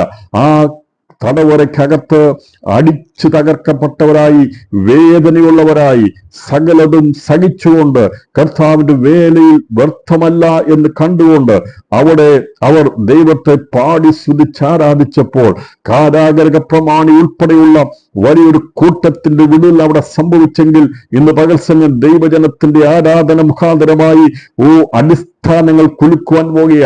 ചില കാരാഗ്രഹത്തിന്റെ അടിസ്ഥാനങ്ങൾ കുലുങ്ങി വാതിൽ തുറക്കുവാൻ പോകുകയാണ് എന്നിവിടെ പറയുന്നത്. അടിസ്ഥാനങ്ങൾ കുലുങ്ങി വാതിലൊക്കെയും തുറന്നുപോയി. ദൈവജനത്തിന്റെ ആരാധന മധ്യത്തിൽ തുറക്കപ്പെടേണ്ട വാതിൽ തുറക്കപ്പെടും. ബന്ധനസ്ഥനായിരിക്കുന്ന വെളിയിൽ കൊണ്ടുവരും. തലമുറയെ ബന്ധിച്ചിരിക്കുന്നെങ്കിൽ ഇന്ന് പകൽ സമയം ഒന്നിച്ച് ആരാധിക്കാൻ പോകുക, ഒന്നിച്ച് നാം പ്രാർത്ഥിക്കാൻ പോകുക. അവർ പ്രാർത്ഥിച്ച് ദൈവത്തെ ആരാധിച്ചപ്പോൾ അടിസ്ഥാനം കുലുങ്ങിയെന്ന്. അതിന്റെ കുലുക്കത്തിന്റെ കാരണമുണ്ടായിരുന്നു നാം കണ്ടല്ലോ. യേശുക്രിസ്തുവിന്റെ മരണത്തിലാണ് ഭൂമി കുലുങ്ങിയെങ്കിൽ അതിന്റെ തുടർചലനങ്ങൾ കഴിഞ്ഞ 2000 വർഷമായി അത് ചലിപ്പിച്ചുകൊണ്ടിരിക്കുക, ദേശങ്ങളെ കുലുക്കിക്കൊണ്ടിരിക്കുക. ഇന്ന് ഈ സന്ദേശം കേൾക്കുന്ന വ്യക്തികളിലും കുടുംബങ്ങളിലും അതിന്റെ തുടർചലനം ഉണ്ടാകുന്നത് പോലെ ദേശത്തിന് വ്യാപരിക്കാൻ പോകുക. നീ ഇരിക്കുന്ന ദേശത്തിന് വേണ്ടി പ്രാർത്ഥിച്ചുകൊള്ളുക, സംസ്ഥാനത്തിന് വേണ്ടി പ്രാർത്ഥിച്ചു, രാജ്യത്തിന് വേണ്ടി പ്രാർത്ഥിച്ചുകൊള്ളുക. ഇന്ന് പകർച്ചനും ആത്മാവിൽ ഒരുമിച്ച് ദൈവത്തെ പാടി മഹത്വപ്പെടുത്തി ആരാധിക്കുമ്പോൾ ദൈവം വഴി വിടുതൽ നൽകാൻ പോകുന്നതിനായി സ്തോത്രം ചെയ്യാം. ഇതുവരെ അഴിഞ്ഞു പോകാത്ത രോഗബന്ധനങ്ങൾ യേശുവിൽ ഒരുമിച്ച് ആരാധിക്കുമ്പോൾ അഴിയപ്പെടുവാൻ പോകുക. എല്ലാവരും ഒരുമിച്ച് ദൈവത്തെ മഹത്വപ്പെടുത്തി 100% ദൈവത്തിന് സ്തോത്രം ചെയ്താട്ടവേ ദൈവമായി കത്ത വൻ കാര്യങ്ങളെ ചെയ്യാൻ പോകുക. ദൈവത്തിന് കൃപയാപരിക്കാൻ പോകുക. ഇതുവരെയും ശത്രു അടച്ചു വെച്ചിരിക്കുന്ന സകലത്തെയും യേശുവിന്റെ നാമത്തിൽ അന്ന് 2000 വർഷം ഭൂമി കുലുങ്ങിയെങ്കിൽ, എന്റെ യേശുവിന് ജീവന്റെ ശക്തി വ്യാപരിച്ചപ്പോൾ ഭൂമി കുലുങ്ങിയെങ്കിൽ അതിന്റെ തുടർചലനം ഇന്ന് ഈ ദിവസം സംഭവിക്കാൻ പോകുക. ഇരിക്കുന്ന സ്ഥലങ്ങളിൽ കുലുക്കമുണ്ടാകാൻ പോകുക. അന്ധകാരത്തിന്റെ ശക്തികൾ കുലുങ്ങി ഒഴിയാൻ പോകുക. ബന്ധിച്ചിരിക്കുന്ന ബന്ധനങ്ങൾ, അടിസ്ഥാനങ്ങൾ കുലുക്കി ദൈവജനം വിടുതൽ പ്രാപിക്കാൻ പോകുക. ദൈവമക്കൾ വിടുതൽ പ്രാപിക്കാൻ പോകുക. ആരാധശക്തി വ്യാപരിക്കാൻ പോകുക. ദേശത്തിന്മേൽ വലിയ ശക്തി വ്യാപരിക്കാൻ പോകുക. ഇത് തുടർചലനമാണ്. ഈ ചലനത്തിൽ നിർത്താനാർക്കും കഴിയത്തില്ല. ഇത് തുടർചലനമായി ഒരിക്കലും റെസ്റ്റ് ചെയ്യുന്നവരെ, ഞങ്ങളുടെ കർത്താവ് വന്ന് തന്റെ രാജ്യം സ്ഥാപിക്കുന്നവരെ ഇതിന്റെ ചലനങ്ങൾ ഉണ്ടായിക്കൊണ്ടിരിക്കും. ദേശം അത് ചലിച്ചുകൊണ്ടേയിരിക്കും. ജീവിതങ്ങൾ വിടുതൽ വന്നുകൊണ്ടേയിരിക്കും. വിടുതൽ സംഭവിച്ചുകൊണ്ടേയിരിക്കും. നിനക്ക് ഒതുക്കുവാൻ കഴിയാത്ത വിധത്തിൽ, സാത്താനെ നിനക്ക് ഒതുക്കുവാൻ കഴിയാത്ത വിധത്തിൽ ദൈവം തലമുറകളെ റിലീസ് ചെയ്യുകയാണ്. ഒതുക്കി കെട്ടുവാൻ ശ്രമിക്കുന്ന, ഇല്ലാതാക്കാൻ ശ്രമിക്കുന്ന, നിരാശപ്പെടുത്തുവാൻ ശ്രമിക്കുന്ന സകല പാശങ്ങളും യേശുവിന്റെ നാമത്തിലുള്ള ആരാധന മുഖാന്തരമായി ദേശത്തിന്മേൽ കുലുക്കമുണ്ട് ഒന്നായി അഴിഞ്ഞു മാറിപ്പോകട്ടെ. ഏത് സ്ഥലത്താണെങ്കിലും ദിവസങ്ങളിൽ ദൈവശക്തി വ്യാപരിക്കട്ടെ, ദൈവകൃപ വ്യാപരിക്കട്ടെ. ഓ എല്ലാ കൃതയങ്ങളും ദൈവത്തിന് മഹത്വം കരയറ്റിയാണ്ട് ദൈവത്തിന് സ്തോത്രം ചെയ്താണ്ട് ദിവസം വലിയൊരു വിടുതൽ സംഭവിക്കുന്നതിനായി സ്തോത്രം ചെയ്യാം. Hallelujah, hallelujah, hallelujah, hallelujah. എന്റെ ദൈവം വലിയവൻ, അവൻ അസാധ്യമാക്കൊന്നുമില്ല. രോഗങ്ങളുടെ മേൽ അധികാരമുള്ളവൻ, മരണത്തിന്മേൽ അധികാരമുള്ളവൻ, ഭാവിയുടെ മേൽ അധികാരമുള്ളവൻ, വാഴ്ചയുടെ മേൽ അധികാരമുള്ള, സകലത്തിന്മേൽ അധികാരമുള്ളവൻ, സകലത്തെ നിയന്ത്രിക്കാൻ കഴിവുള്ള ദൈവത്തിന്റെ ശക്തി ഇന്ന് പകൽ വ്യാപരിക്കുന്നു. ദുഷ്ടന്റെ മുമ്പിൽ കുലുങ്ങിപ്പോയവരല്ല, ദുഷ്ടൻ അഴിച്ചുവിട്ടിരിക്കുന്ന സകല പ്രതികൂലങ്ങളുടെ മുമ്പിലും കുലുങ്ങാതെ എന്നേക്കും നിൽക്കുന്ന സിയോൻ പർവ്വതം പോലെ ഞങ്ങൾ ഉറപ്പിച്ചു നിൽക്കുന്ന ദൈവത്തിന്റെ വചനത്തിനായി, ദൈവത്തിന്റെ ശക്തിക്കായി, ആത്മാവിനായി സ്തോത്രം ചെയ്യുകയാണ്. ധിബാരവല തീയുടെ മുമ്പിൽ അവർ കുലുങ്ങിപ്പോയില്ല, സിംഹത്തിന് മുമ്പിൽ അവർ കുലുങ്ങിപ്പോയില്ലെങ്കിൽ, ജയവർക്കുള്ളിൽ കുലുങ്ങിപ്പോയില്ലെങ്കിൽ, ഈ ദിവസത്തിൽ ഞാൻ നിങ്ങളുമായിരിക്കുന്ന ഓരോ പ്രതികൂലങ്ങളുടെ മുമ്പിലും കുലുങ്ങിപ്പോകാതെ ദൈവത്തിന് സ്തോത്രം ചെയ്യുവാൻ, പാടി സ്തുതിച്ചാരാധിക്കുവാൻ ദൈവകരങ്ങളിലേക്ക് ഏൽപ്പിക്കാം. വചനങ്ങളെ കർത്താവ് നമ്മെ സഹായിക്കട്ടെ. അതെ, നമ്മളെ കുലുക്കുവാൻ ശ്രമിക്കുന്ന, നമ്മളെ കൈപ്പൊള്ള വേടി മുളപ്പിക്കാൻ ശ്രമിക്കുന്ന അന്ധകാല മണ്ഡല ശക്തി വ്യാപരിക്കുന്നുണ്ട്. ഏതെങ്കിലും ദൈവകൃപയെ അകറ്റുവാൻ വേണ്ടി ശ്രമിക്കുന്നുണ്ടെങ്കിൽ എന്ന രഹസ്യം പറയണം, ഞങ്ങളുടെ ഉപവാസം മുഖാന്തരമായി, ഞങ്ങളുടെ പ്രാർത്ഥന മുഖാന്തരമായി, ഞങ്ങളുടെ ആരാധന മുഖാന്തരമായി ഞങ്ങളുടെ മേലുള്ള ദൈവകൃപ വർദ്ധിക്കും. ഞങ്ങൾ കുലുങ്ങാത്തവരായി, ധൈര്യമുള്ളവരായി, കർത്താവിന്റെ വേല വർദ്ധമെന്നല്ല അറിഞ്ഞുകൊണ്ട് അവന്റെ വേലയിൽ വർദ്ധിച്ചതിനാകുമെന്നുള്ള സന്ദേശം കൈമാറിക്കൊണ്ട് ഞാൻ വിടാമിടുന്നു. ദൈവമായ കർത്താവ് നമ്മെ ഏവരെയും ധാരാളമായി അനുഗ്രഹിക്കുമാറാകട്ടെ.